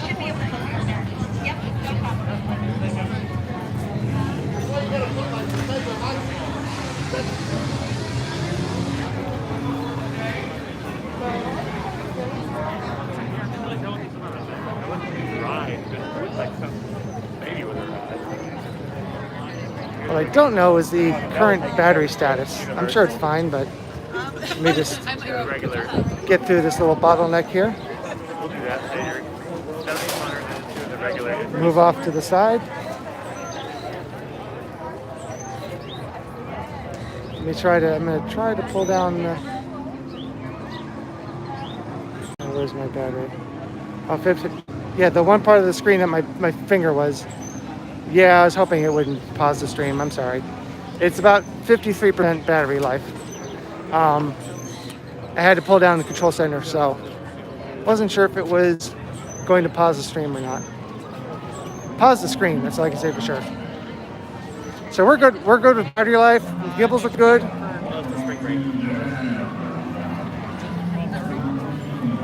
those people are waiting.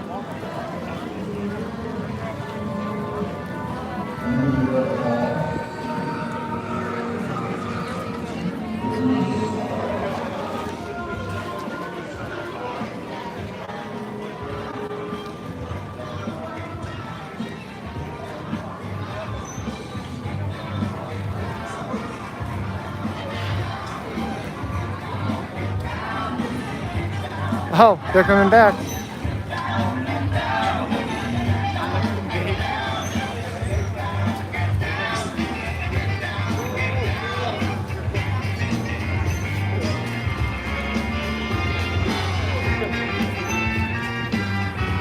Wave, everybody. I can't get the video.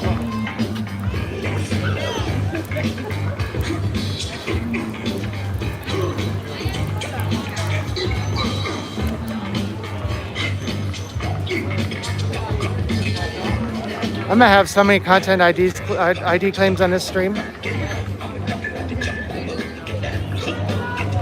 Oh well.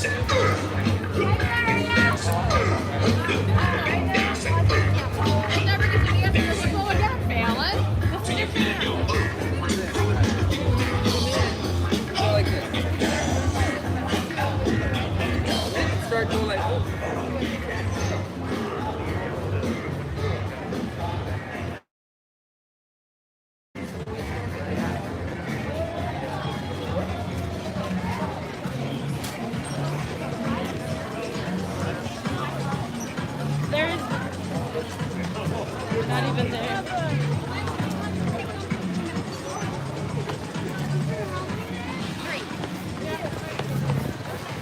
How many minutes? And King Julian's back too.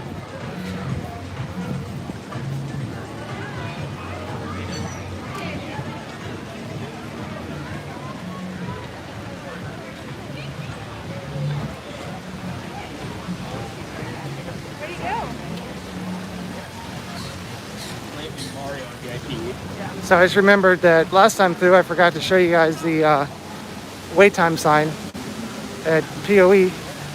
So let's try to look at that as we're coming up to it again. Be required to exit the resort. Wash your hands often and thoroughly. Cover your mouth and nose when coughing and sneezing, and maintain social distancing.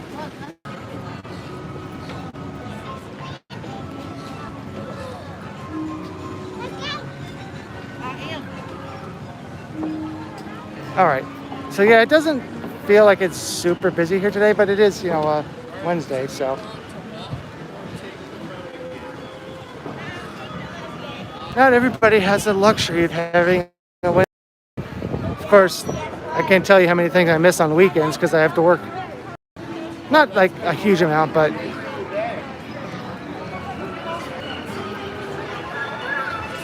It is still a lot easier to go out to places on the weekdays, though. A lot of places are closed on Sundays, or closed early on Sundays. So, well, everyone's sitting away. Right? If all the, I mean, there's literally seats over there. People.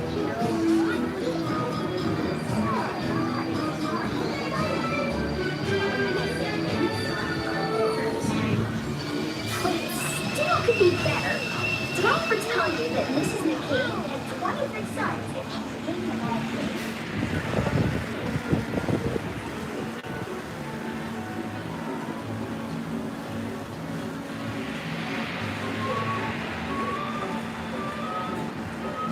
Oh, sorry, Edward. I didn't see what you said. So, content ID claim. What happens is I can't, even if I stream for like 2 hours, which I probably won't do that. But if there's one segment of a song in that stream, really, kid?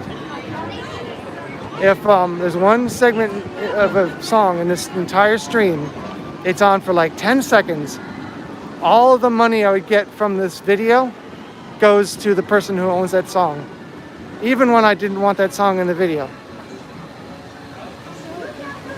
So, because I'm supposedly profiting off of their work, even though it has nothing to do with my video. And it's only there because I wasn't able to record audio without the... Yeah, it does. It doesn't seem fair. Like, so all this work I've been doing, I don't get any money. What I could do is later, once it processes, which it takes a long time, I can then either trim out the segment, mute that part of the video, or I can replace it with a song from the YouTube library. What I'm still not 100% sure on is if I get any of the money from the video prior to removing the song.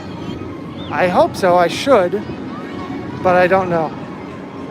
But yeah, it's annoying. Like, I kind of understand it from the copyright holder's perspective in a way, but not when it's a small segment of one video that's just in the background.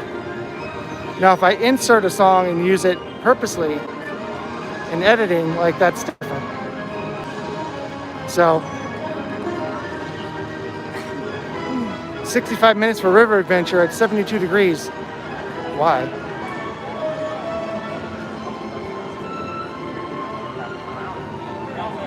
This sign is very low resolution, as you might notice.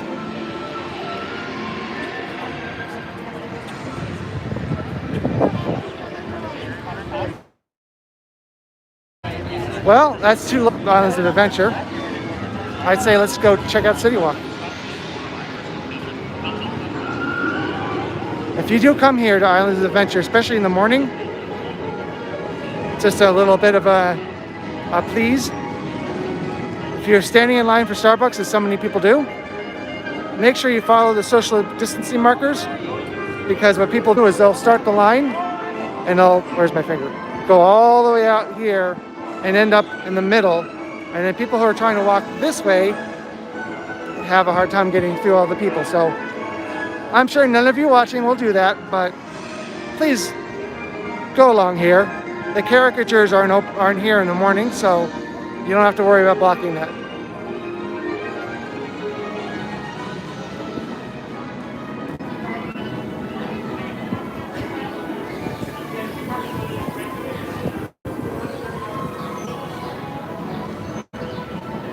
And let's go into the confusingly named Universal Studios Islands of Adventure Trading Company.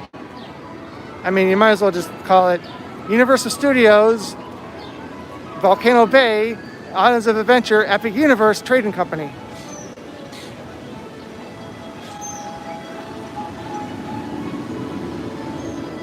I know that I had a problem with I was yelling again. It is a little confusing at first because a lot of people, I used to think that this entire resort is called Universal Studios. But of course, it's one of the parks. Where? And it's Universal Orlando. We came in and they went that way.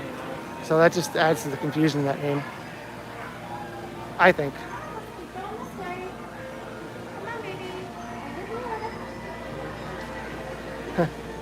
I don't think I've seen these before. It's a pen. And that's how you retract the point. Interesting.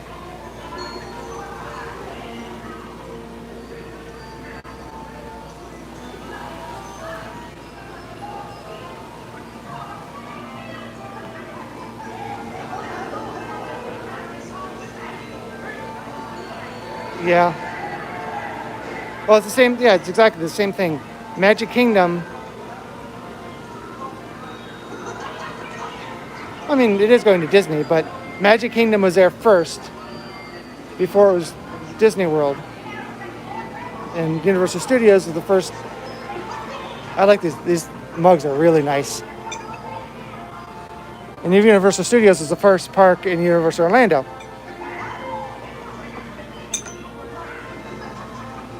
$17 for this mug. That's actually not bad.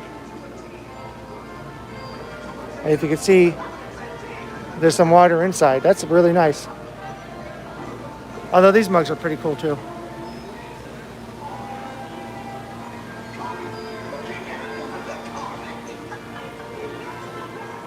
And I believe that Walt Disney World wasn't called Walt Disney World until after Walt's death.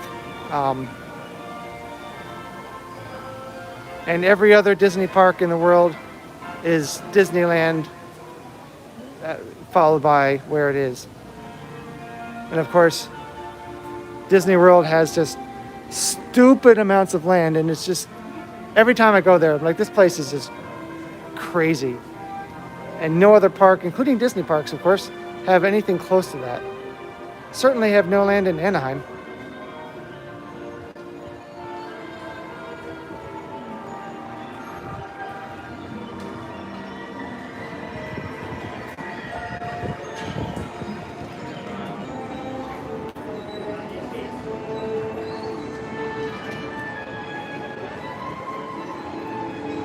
Just waiting for it to come back. Should be back now. Sometimes I'm like, oh, just show me the reconnect button so I can just get on with it. So I believe that Walt Disney himself flew over this very property when he was looking to start the Florida project in his private jet to look at it, and concluded it was too small. So they weren't interested in it. But keep in mind that Universal Studios Florida was originally going to be a film and television studio only. It was not going to be open to the public. It was not going to have rides. But obviously that changed during the planning process. Mostly because of at the time, head of Paramount? I'm forgetting. I guess Paramount. Oh, I'm blanking on that. It was Michael Eisner. They were looking to have funding to build Universal Studios Florida, and they gave him a 2-hour MGM. No, I'm talking about where. I'm getting to that. Where did Michael Eisner work before he worked at Disney? I believe it was Paramount. So Universal was looking for, now why they went to other movie studios to finance their park, I don't know. But he was head of one of the studios which they sought funding, and they gave him a 2-hour presentation about every detail about the plans for Universal Studios. And then Michael Eisner took all of his plans and at some point was hired by Disney, probably because he's like, hey guys, I got the scoop on your competitors. So the plans went to Disney, or brought to Disney by Michael Eisner, and it became what was originally MGM Studios, which is why, maybe not so much now, which is why Universal Studios and what's now called Hollywood Studios, that's why they look very similar, because Disney stole the plans. Forget how I got there. But yeah, it's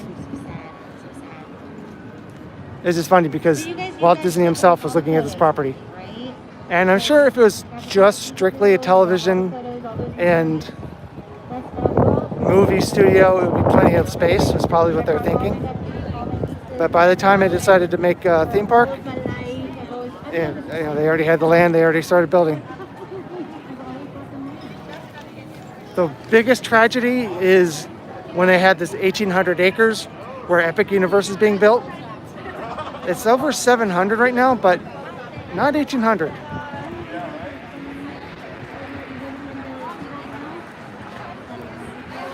Oh, okay. Thank you, Brandy. I didn't know that part about it.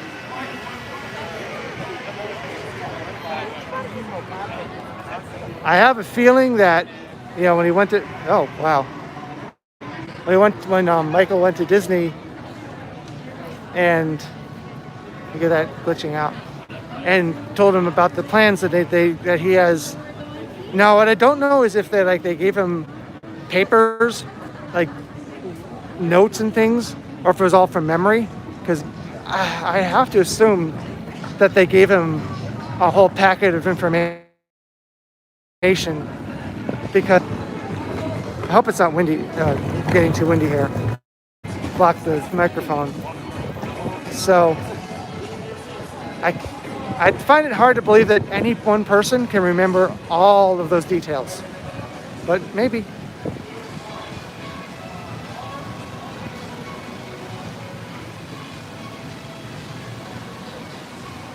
To my knowledge, the Groove has not reopened since the shutdown almost a year ago.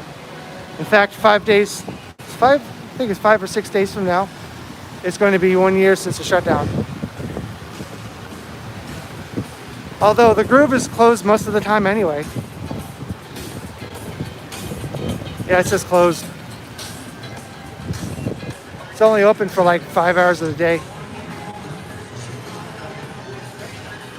Yeah, we do use it for like youth events and stuff.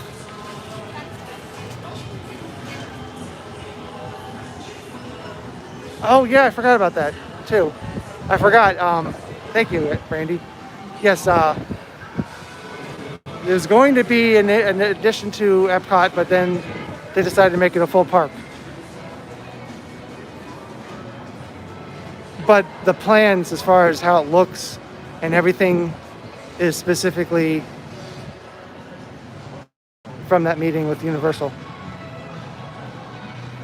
Looks like they should have just tried to get a bank loan or something instead. I don't know. Maybe they tried and it didn't work. Who knows? I'm sure people do. I don't. So, it's going to be a little redundant because I'm going to have this video posted very soon, but let's walk through here since we're here already. There's a lot of these old Mole Richardson Fresnel lights. Some of them, for some reason, are painted that color.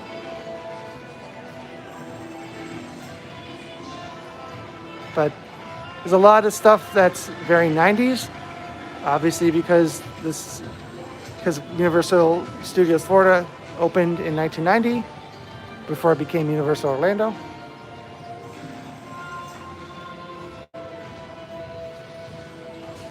But this is what Brandy and I were talking about. There's a lot of really cool things.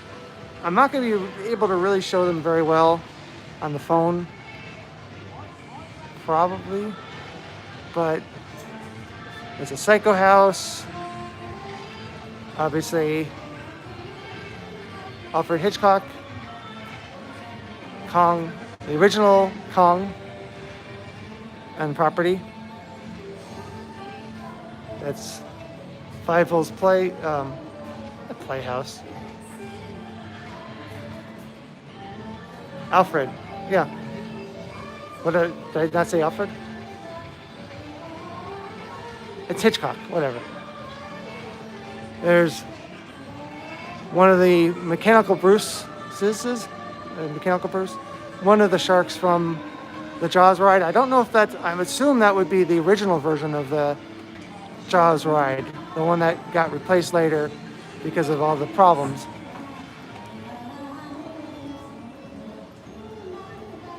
And then some old images.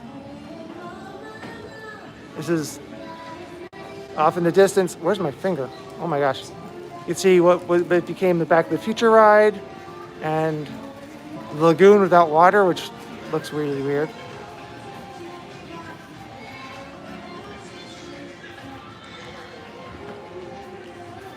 Sorry, that digital zoom kind of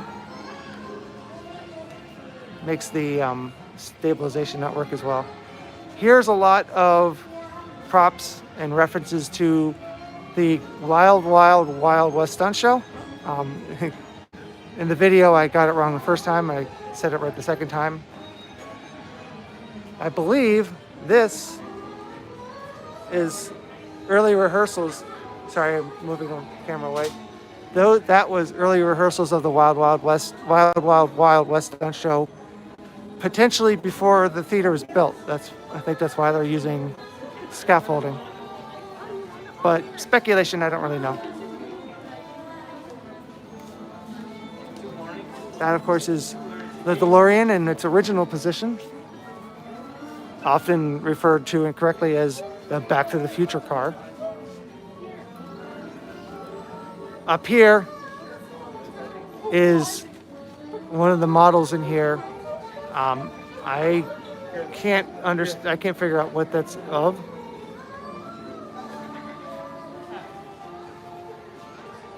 And again, if I miss anything, I am uploading a video the next day or so with this as well. Just wanted to come through here now. What movie is this from? Is it Mars Attacks? I know I recognize it. I can't remember what movie that is for some reason. But this is a lot of alien stuff from E.T. And of course, Men in Black.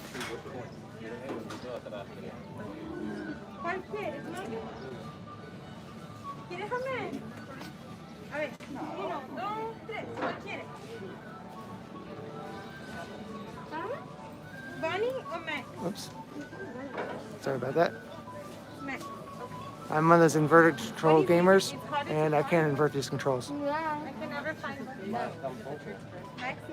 Oh, did I get the 2000? Oh, cool. Thank you. Obviously, because I'm streaming, I can't check the stats right now. So I'm not sure what the I haven't seen that one. I didn't see that before because it's so hidden. This is Poseidon's Fury, I believe.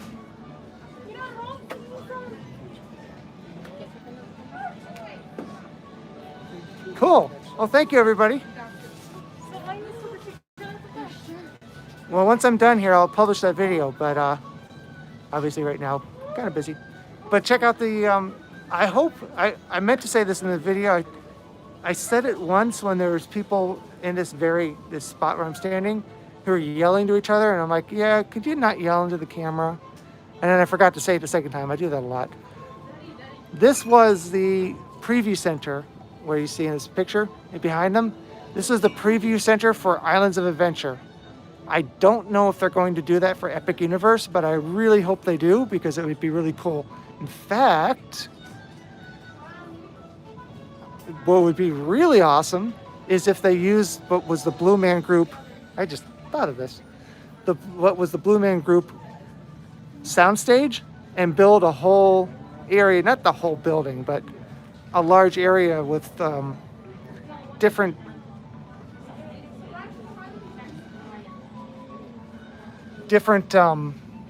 area setups, like they did for Islands of Adventure. Just each room themed to the area of, and the thing is, then you can come in, other than parking, you can come into Citywalk and see a preview of the park without even having to pay to go into Universal or Islands of Adventure. That would be awesome. Great hype builder. You know, if you just came to Citywalk, you weren't a pass holder, you didn't buy a ticket, as long as you pay for parking, or if you come after 6, you can check out the center and get excited about it.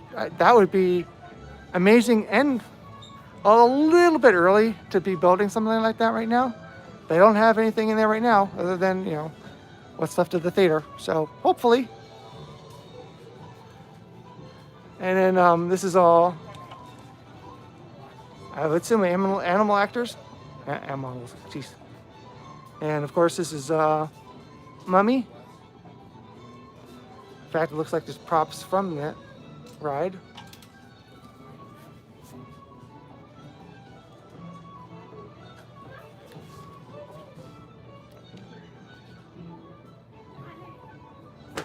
So yeah, I'm not sure what the chairs and stuff up here are for. Also, still kind of uncertain. This looks like it could be a reference to Minions, but it looks too much like actual military equipment. I mean, it doesn't look exactly like it, but still it's a little bit less cartoony. But it could be.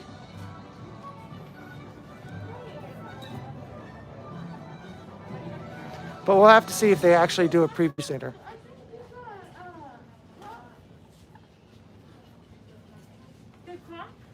But there's some images. Oh, Twister, yeah, maybe. It's been so long. I never really cared for that ride. And there's a bunch of projectors painted to that same color, which is strange. Looks like a coffee cup, the K-cups. I don't think it is, but it kind of looks like one. Some little skulls, I mean. You know what they're missing here? They're missing a jar of flies.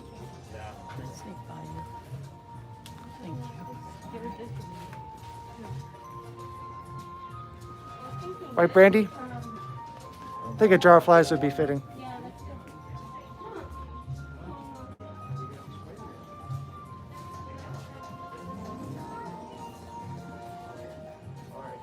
A green skull, whatever seems to be scale.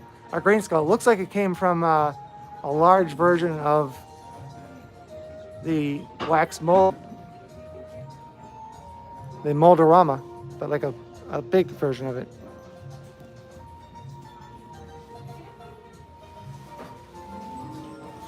That's most of it. There's some more old style film cameras up there. One of them that you might see the director holding. Of course, I mean the one from Hollywood Horror Nights.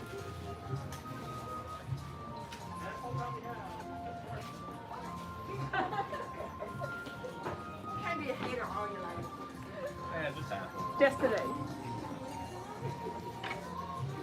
Another giant Mole Richardson light. And a giant cannon. Confirmed by Brian himself to not be a functional one.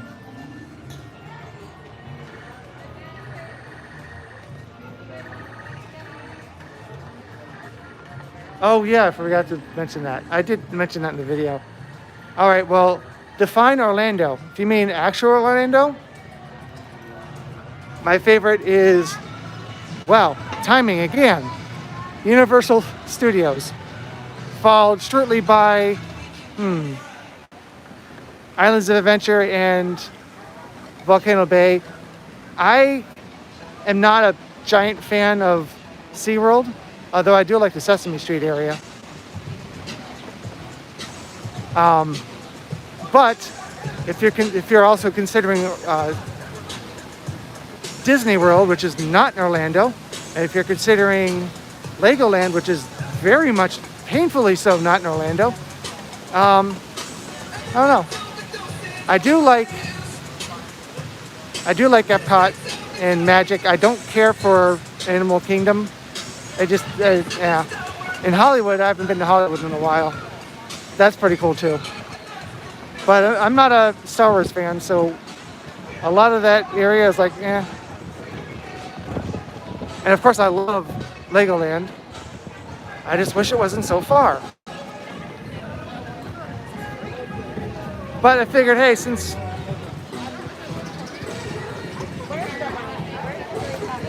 yeah, well, when Pepe Pig opens, you're going to start staying at the Legoland Hotel and like not even bother going to Disney or Universal anymore. Because, you know, what's the point? Area just down because there's. But hey, at least we're not sarcastic about it. So I figured, since I'm already out here, I'd show you the current progress of the now finally confirmed Universal Studio Store. Whoops. Something that some of us have known for a long time this is what it's going to be. Or at least we're pretty sure. But it's definitely confirmed now. However, I don't know when it's going to open. They are obviously working on it right now. There was a time when it was kind of like just sitting idle.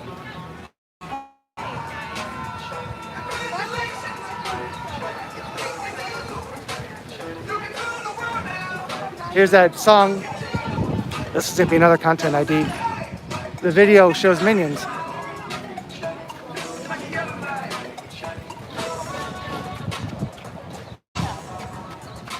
Aha! I wondered why these barricades were here, but I didn't really pay attention. That's a door. So they don't want to hit people, as I'm sure, I don't know if it happened, if they just were smart. Because it's so narrow here, they don't want people walking over here and having the door open into them. So if you wondered why there's a plant and barricades in a random spot, that's why. And I remember when they were building Twosome, they had, oh, speaking of which, almost perfect timing there. When they were converting the NBA City, no, I think it was, it's been so long. There were some foam gears outside the walls that people had damaged, which is not cool. So now this is a work wall with Twosome on it, and that spot is damaged. So, cursed, maybe. And maintain social distancing. Or it could be a coincidence. Thank you for your cooperation.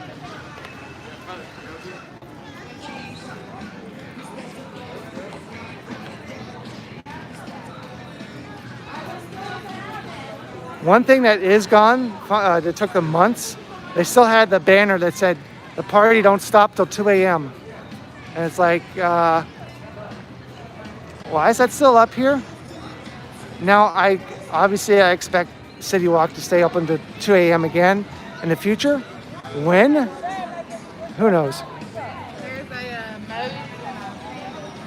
But I guess is my time.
And Brandy and I believe, both agree that the king cake, although it wasn't bad last year, I think it's better this year.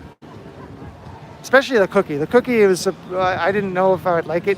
It comes with a crown-shaped cookie on top. I like the cookie. I thought it was pretty good. I mean, yes, it's not the most amazing cookie I've ever had. My mom's is definitely better, but it's a giant improvement over the ones they had at Christmas. That one was nasty. But I like the cookie. It's a good combination. Personally, I don't like the Cinnabon king cake because literally it's their regular cinnamon bun with sugar, with colored sugar in 3 colors of Mardi Gras over on top. Otherwise, it's taken off the same tray. And if you like Cinnabon cinnamon buns, you'll like it, but I don't. So I don't like it. I was kind of disappointed by the fact that Voodoo Donut only had one specialty donut this year.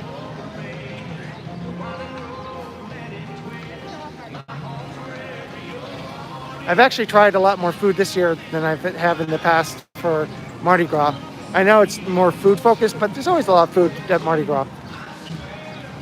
The beignets are good, but it seems like they don't get a whole lot for the money, in my opinion. Now, Brandy and I disagree about the flat donut. I didn't think it was that bad. I mean, it's not a true beaver tail, but I didn't think it was as bad.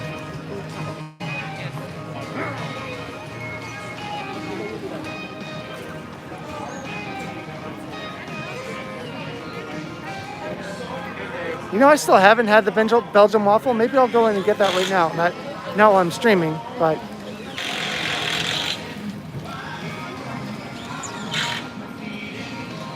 I keep meaning to get the. I think the day that I had the pretzel at in Germany and the king cake, I think I was going to get the Belgian waffle, but those two alone got me pretty full. So I'm like, okay, I guess I'm done.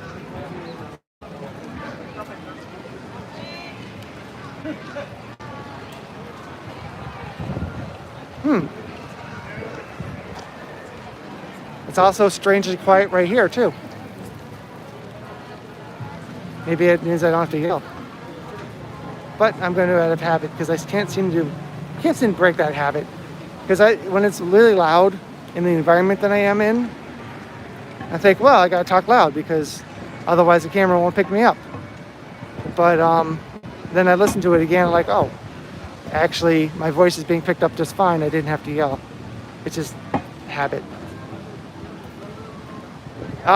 Yeah, I mean, I guess we'll go in there for a little bit, if you would like.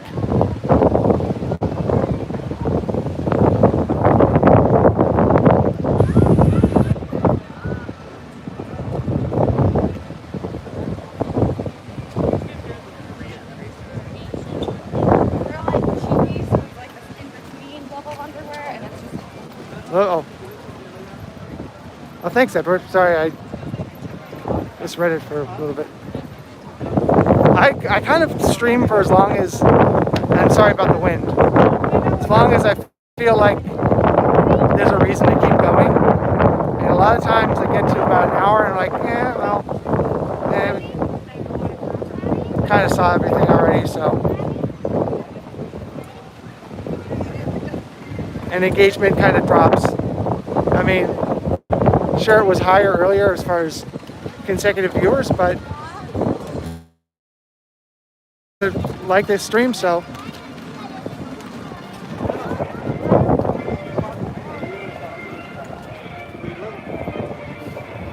I'm just hoping that the high winds aren't like really, really loud in the microphone and making it hard for you to hear me. Because, again, if I could put an external microphone on here, I'd have my, oh, thanks, CK. My Rode, is it, Video Mic ME, I think, ME. It's a little shotgun microphone that is made for the iPhone that has a windscreen on it, actually a very, very large one. It might throw off the gimbal though, so it might not work. But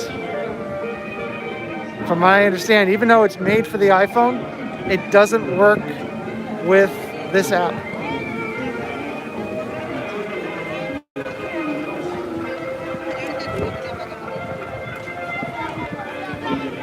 I'll have to go back and look at the comments later to see those apps that were recommended to try, because obviously didn't write it down.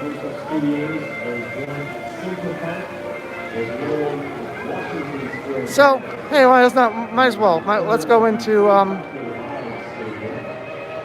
the studios.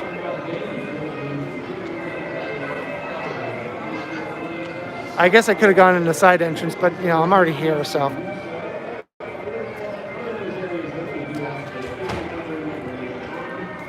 And the side entrance does look like it is open.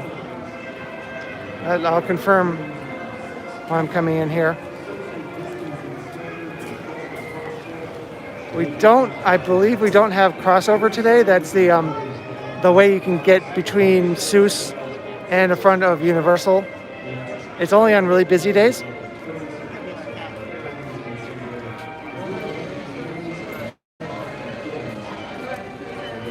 Sorry, waiting for the very short line. I'll put you over here.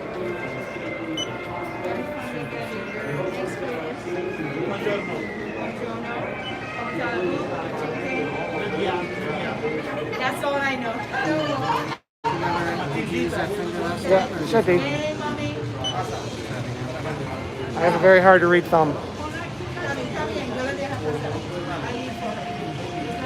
Sorry, guys.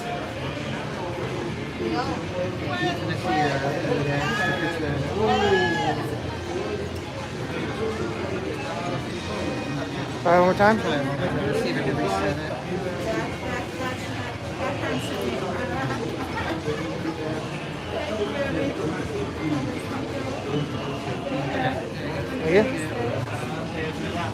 Sorry, I was a little awkward in the stream there, but had a little issue with the fingerprint scanner. I don't know what it is about my hands, but they don't do well with fingerprint scanners. It's not just here, it's a lot of places. Okay, well, there's somebody who's not in the wardrobe.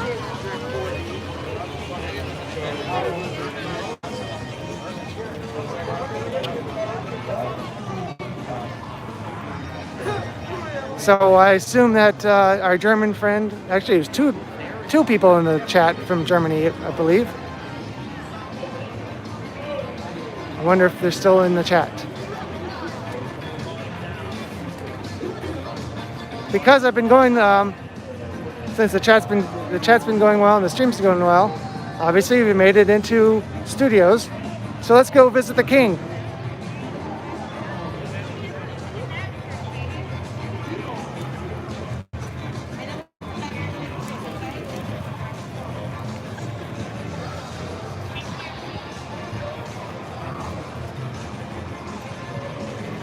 Thing is that I don't know who's watching unless you post something to the chat. There's no list of people watching, so I don't know if our German friends are still here. I believe it is only weekends, yes. Maybe also Fridays. The new Bourne show, I thought it was going to be terrible. I assumed it was going to be awful, but it's actually amazing. Honestly, it really, the IP choice is a little weird, but the show itself is amazing. It looks like you're watching a movie as far as the level of stunt work.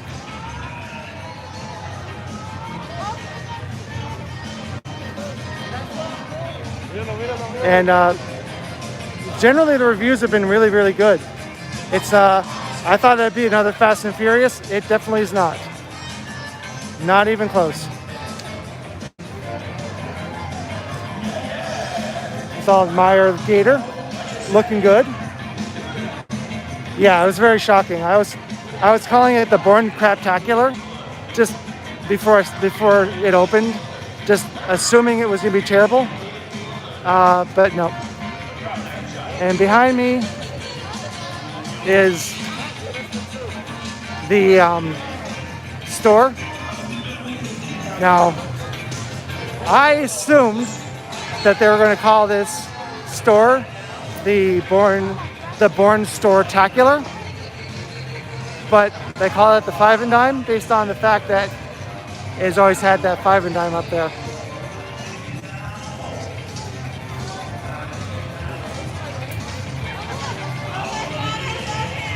Oh wow. That's cool, Brandy. I get a lot of copyright claims from of Mardi Gras music, like a lot of it.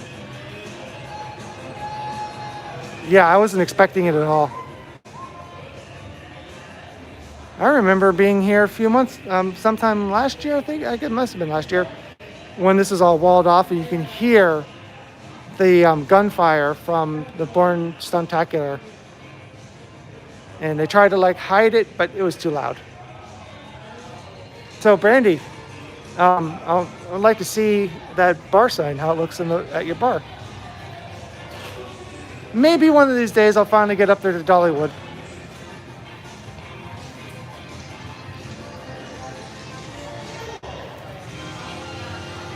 Here's one of the. Now I still haven't done this crew crawl, mostly because it's not free, and also because I forget about it. But hey, you know, I'm sure that every one of these is better than the Scarecrow last year for the Scarecrow stock in Mummy, because whoo, what a letdown that was.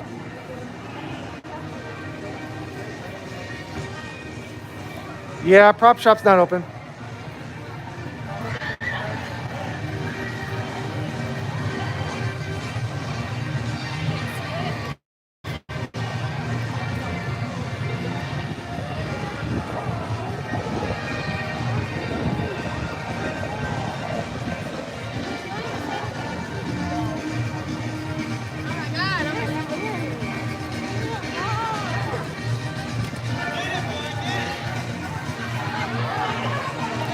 I can't tilt enough. There we go.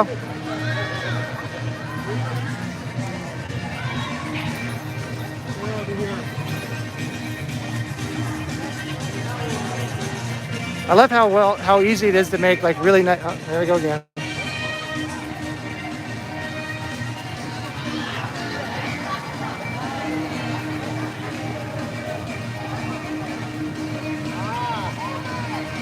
Oh, that sounds pretty awesome, Brandy.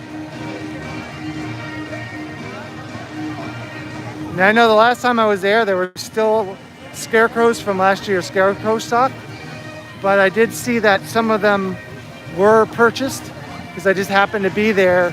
There's somebody shooting with a video camera.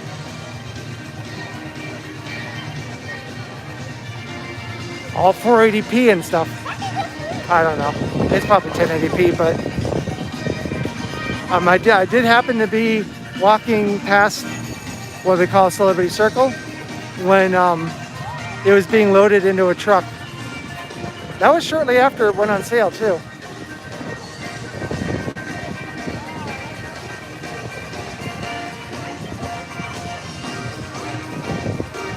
Oh, so we've had it for a while.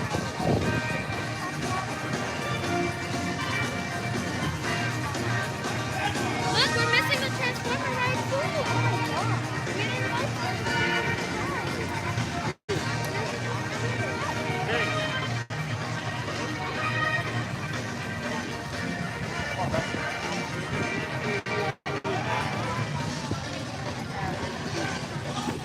Oops.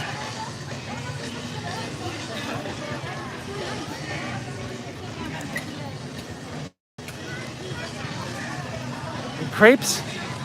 I know that there's no alcohol in the wine poached pears.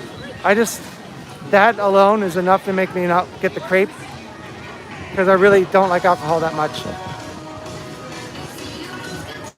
If for some reason, this music still plays during Mardi Gras.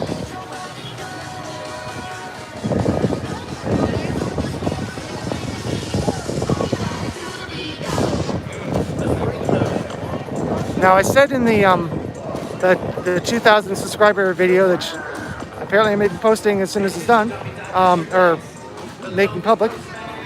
I did say that if I get to 3,000 subscribers before the end of the year, I will ride Haggard's Magical Creature Motorbike Adventure.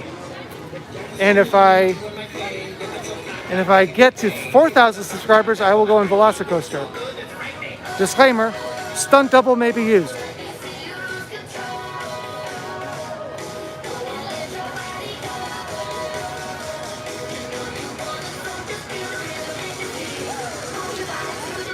Oh, okay. So it's from that year, but that's not when you got it. Okay, I see. I understand now.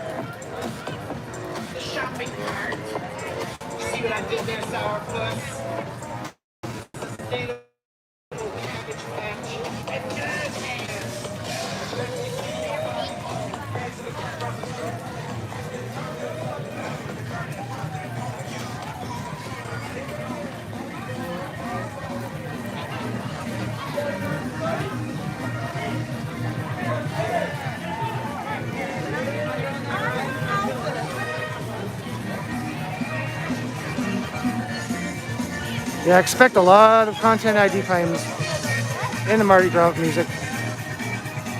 The funny thing is, every year during the parade, I would get a content ID claim for a song that wasn't played during the parade. But the problem is I couldn't dispute it because the song that was actually playing, I also didn't own the rights to, so it would be kind of like pointless.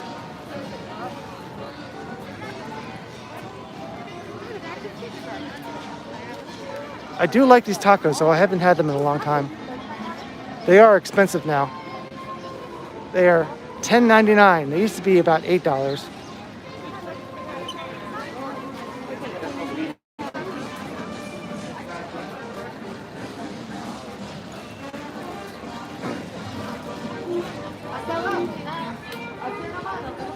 Still on 2 out of 3 lights on the gimbal, though they're extremely dim, so they're hard to see when they're outside.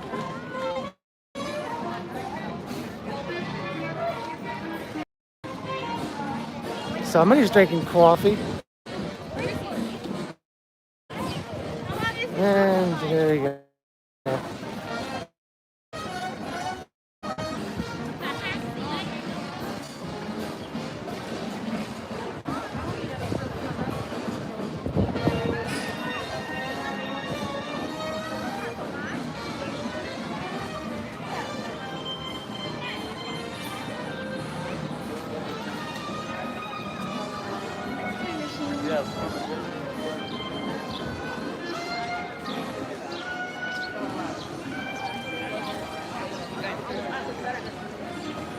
So do you have any other questions?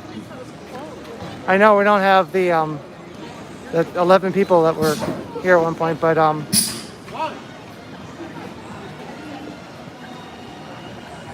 was in a good way. I was trying to keep up with the comments earlier, but now looks like everyone had their questions out once.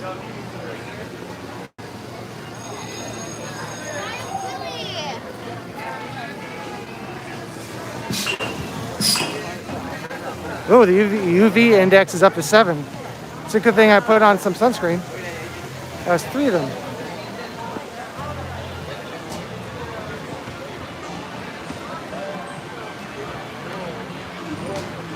I'm going to take the bridge because there's nothing Mardi Gras related over there anymore.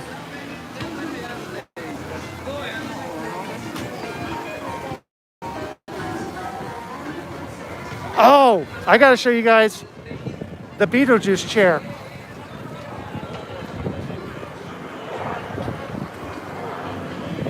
You what?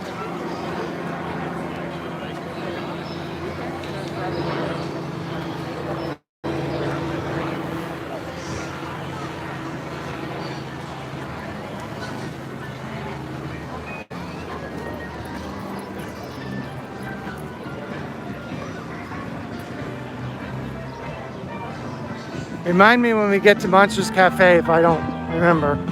There's something over there interesting that is supposedly, I didn't see it myself, but I saw a picture of it earlier today.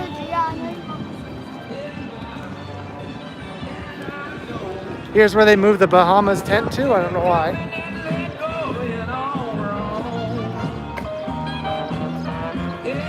I don't know. Right now for Halloween Horror Nights, they're on the website. There's only one spot open for live entertainment. So I assume that doesn't mean the Lagoon show, because that's not really live entertainment. Also, I don't know why the Jester float isn't out anymore. But why do girls like to do cartwheels? I don't know. As the guy, I just don't see the appeal. Yeah, the puppet theater as well. I didn't get to go see the Beetlejuice house, even though I was here when it was open. And my friend works in it, or at least last year. We'll see about this year. I assume that he would be back.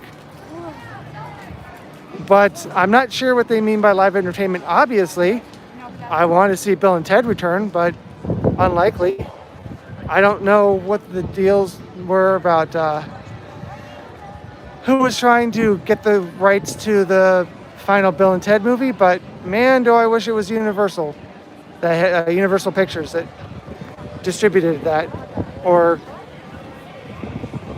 if the whole movie if the movie was produced by, because that would make the likelihood of Bill and Ted's show at Halloween Horror Nights a lot better. But we'll see. I've heard that it won't be Academy of Villains, which is fine. If it really is only one show, though, I don't feel like that's a good idea.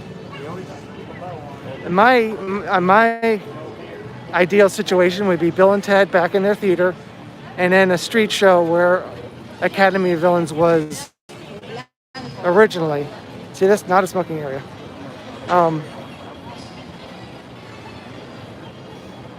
But we'll see. I like how a bunch of people on Twitter are like, confirmed Beetlejuice house for Halloween Horror Nights 30. I'm like, yeah, good job. Or one of them said I think it might have been Orlando Informer, said breaking news. I'm like, how's that breaking news? They literally said, they announced last year, they confirmed last year that Beetlejuice is coming back. This is not breaking news. I forget what the wax house is called, but I think it's one on the other side of this building. We know that's coming. It hasn't been posted on the website for some reason. I mean, how can you do an exciting reveal when you've already revealed it? But I guess, I got to build up excitement.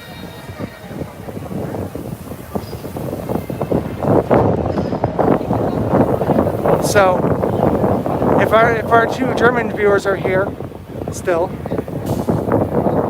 here is the German area of this year's Mardi Gras, the international flavors of Carnival. Because I'm an American, I'm going to call it Carnival.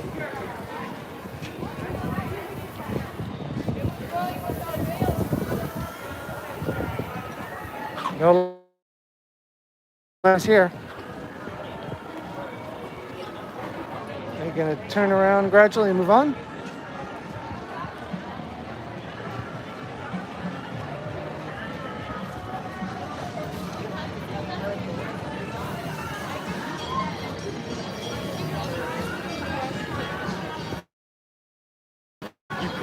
I'm actually one of the only people who have posted a video of the gear shop for Fast and Furious. I mean, I know the ride's terrible, but the video has done really well for me, actually, because there are so few people who have posted a video of it. But first, it's like Cuba and Puerto Rico. Oops. And I'm not paying attention to my framing. There we go.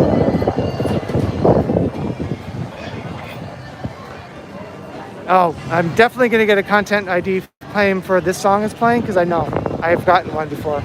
This is Let the Good Times Roll, which is a song that was in the Blues Brothers, but it's, I'm going to butcher the French, Laissez l'on rouler, which means Let the Good Times Roll. The whole song is in French though. This is cool. Tennessee Williams, Huey P. Long.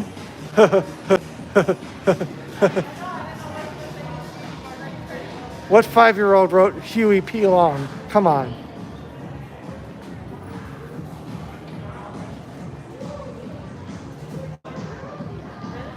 I dig it.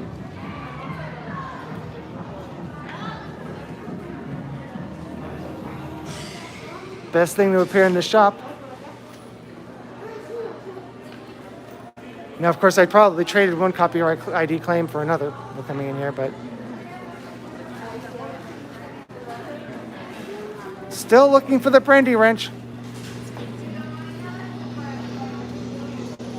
Oh, dead Vin Diesel. I didn't recognize him. Of course.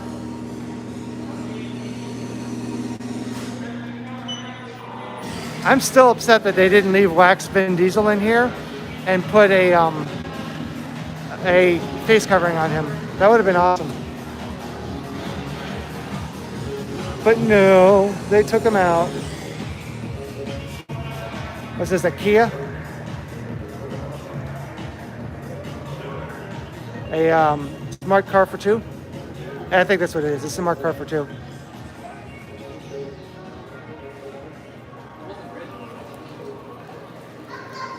Gee, I can't believe that nobody's bought this 1964 Chevrolet Corvette. It's one of a kind. It's only $6,000. What a bargain. That's awesome.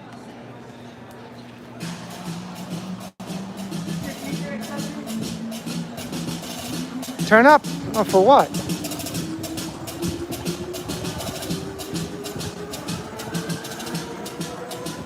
For a long time, I thought the song was turn up the what? Not for what? Or turn down. See how much I paid attention to the lyrics? Turn down? Turn down the what? But it turns out, nope, those aren't the lyrics either. Oh, so you were here. Did you see the Germany section of the festival? I hope so. Hope you enjoyed that. Sorry that the actors weren't out wearing their costumes, but thanks for joining me from Germany. I know it's a lot longer of a stream than I usually do, but you guys seem to like it. So, but thank you for joining me.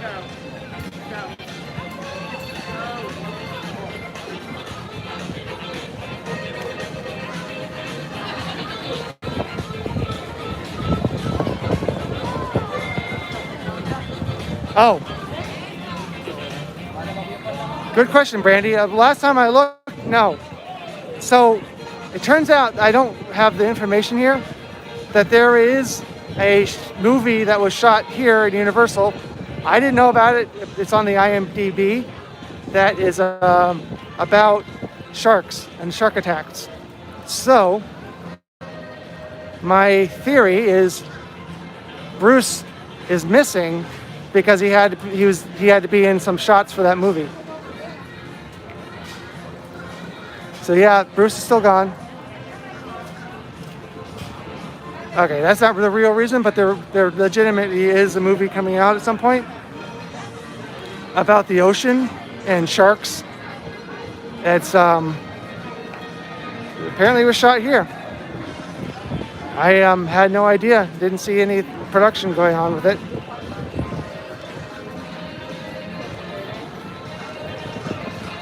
But apparently it was an independent movie because the budget, according to the IMDb, was actually pretty low.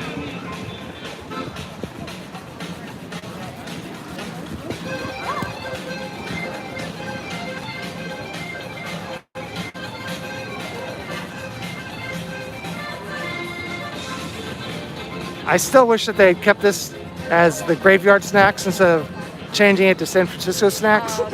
This awning used to be black and white striped.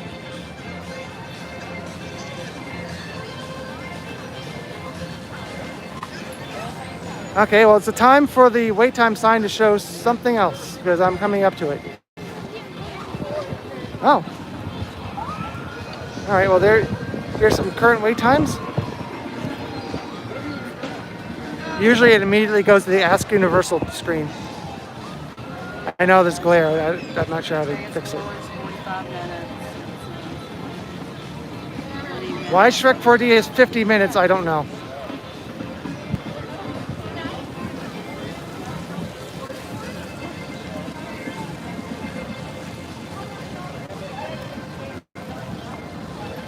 Yeah, if you're eating or drinking, you can't be walking. Oh, there's a snack cart over there. I don't remember them doing that very often. Over here. But you can see just people walking around. Not too busy right now. Don't know how this weekend's going to be though. Wind's picking up again. Looks like it's going to rain. I hope not because I didn't bring an umbrella. Oh, this is a wind tunnel here. I say as I'm walking here anyway.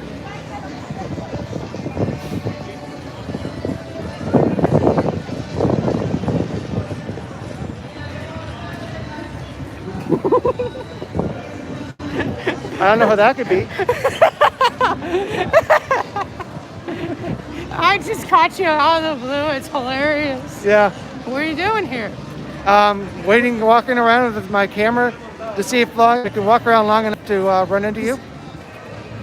Stalker. Yeah. Randy says, "What's up, Brett?" Hello there.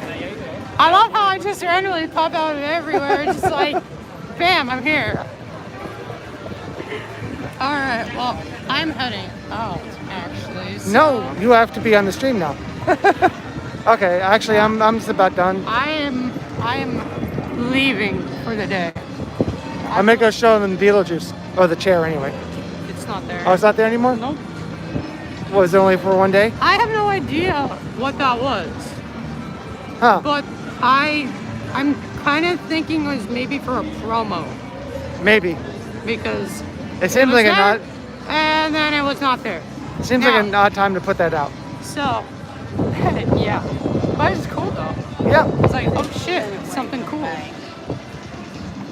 All right, well, I started an Islands Adventure, and the stream was doing so well, I just kept going. you've been at it for an hour, Yeah. 160 minutes. God Yeah. dang. All right, well, I'm gonna leave. Okay. Bye. And that was a cameo by Brett. Once again, unplanned. It's too bad that he couldn't stick around, but oh well. Yeah, I'm just about done with the stream here. I need to get some more water.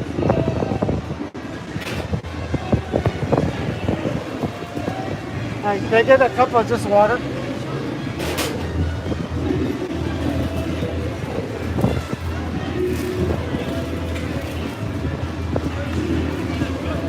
Getting a little thirsty again.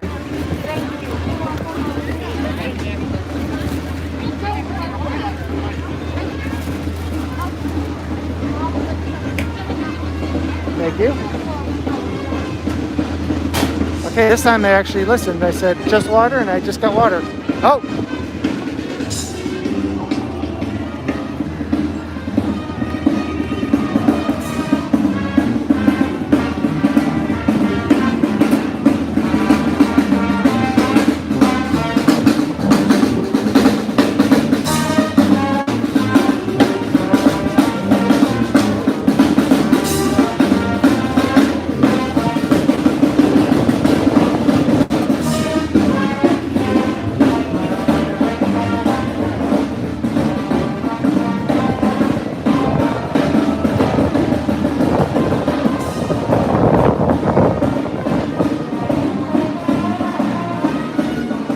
There they go. Exactly, yes, Brandy.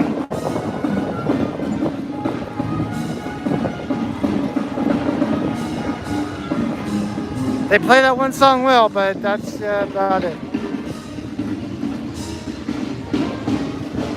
Now I gotta find somewhere to have the water.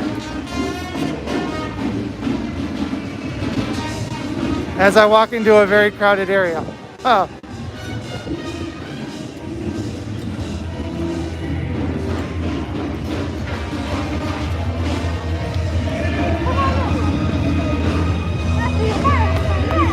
Wow, look at all the people waiting for or watching the Blues Brothers show. Still not at all missing Sing It. Oh man, was that terrible.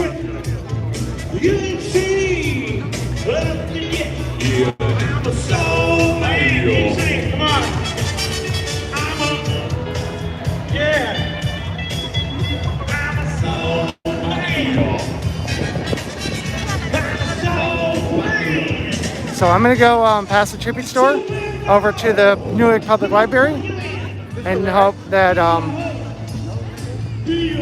there are not that many people there, so I can get some water for a moment.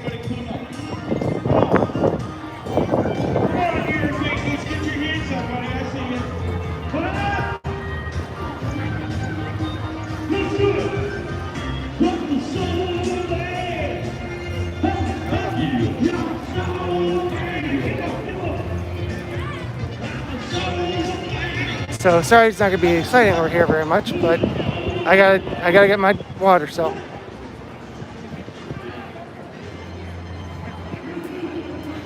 in case you missed it earlier, I was saying that on my video I'm about to post, I did say that if I get to 3,000 subscribers by the end of 2021, I will go on Hagrid's Magical Creature Motorbike Adventure.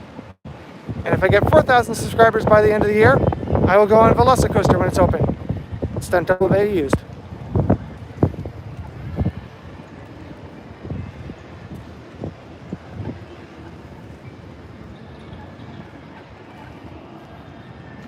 I mean, I did get to 1,000 because of Volcano Bay. I did get to 1,000 subscribers in less than a year.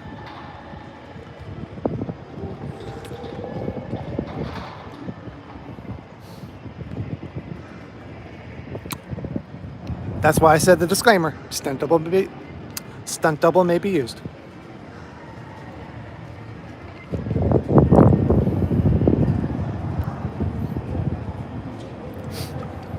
Just one moment as I refill.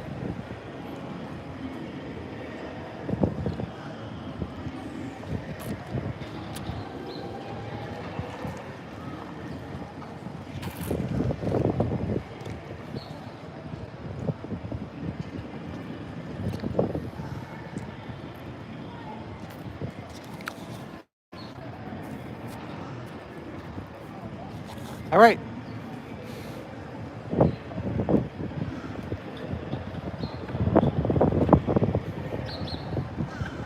Back into the wind.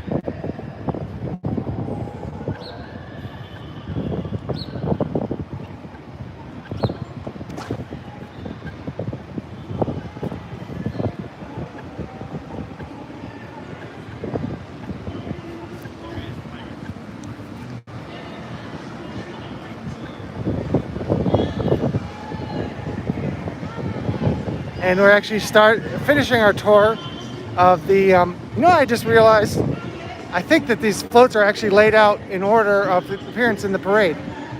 Maybe, no, it isn't. But most people walk along this way first, and Riverboat is always the first float in the parade, and walk around to Hollywood, and Hollywood has Gator, which is always the end of the parade.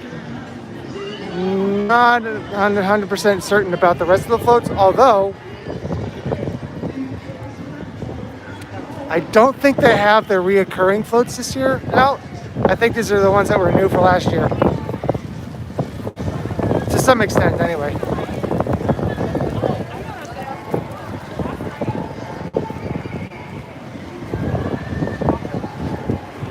But I know that, wow, it's getting really windy here.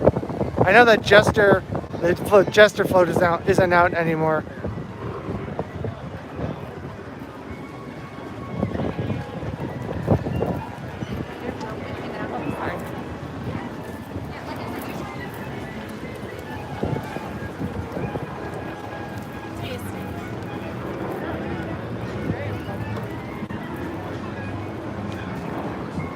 Unfortunately, it's not there. Sorry, Brandy. Brett showed me a picture of it earlier, and I thought it was still here, but he just let me know that it must have only been here for a short amount of time. I thought it was still here, but it isn't. But for some reason, it was sitting right here. But maybe it was here this morning before the park opened. Sorry. I was sort of misinformed.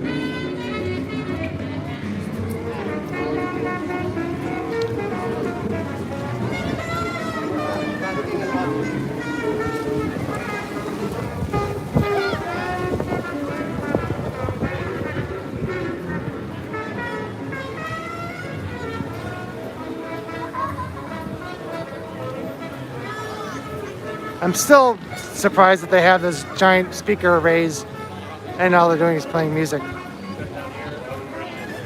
Because these screens already have speakers and they're pretty loud.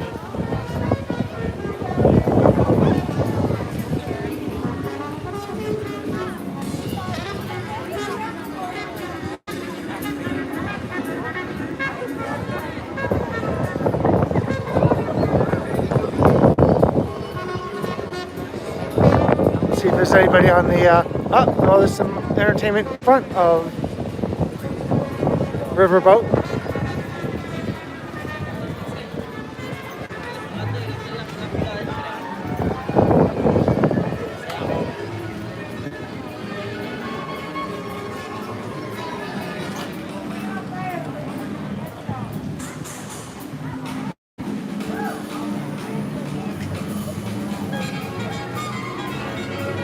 All right, well, I think this is a good time to, even though it's the beginning of the parade as far as floats, good time to end the stream, even though there's still 3 of you watching. Thank you. Been 180 minutes, which is, again, much, much, much longer than my previous gimbal would have lasted, even though it was rated for 12 hours. But thank you to everybody who watched, and the chat was very, very, very active for a little bit there. And a lot of great questions. So thank you for that. And I hope you enjoyed. Thanks for watching this video all the way through. And please exit to the gift shop. And also looking out for my 2,000 subscriber video, which is coming soon. Thank you for everybody who... Oh, well, thank you, Edward. And thank you, Phenomenal. Thank you, everybody who subscribed over the years. And let's see, hopefully it won't take four more years to get to 3,000 subscribers. We'll find out. But glad you enjoyed it. And thank you, Brandy. And we even got to see Brett for a moment, so that was cool. But I really, really need to go home and work on the review video for that microphone system. Oh, and I'm getting a low battery warning, so that's a good time. It's also a good sign to end. So, yep. Once again, thanks for watching this video, and thanks for your likes as well.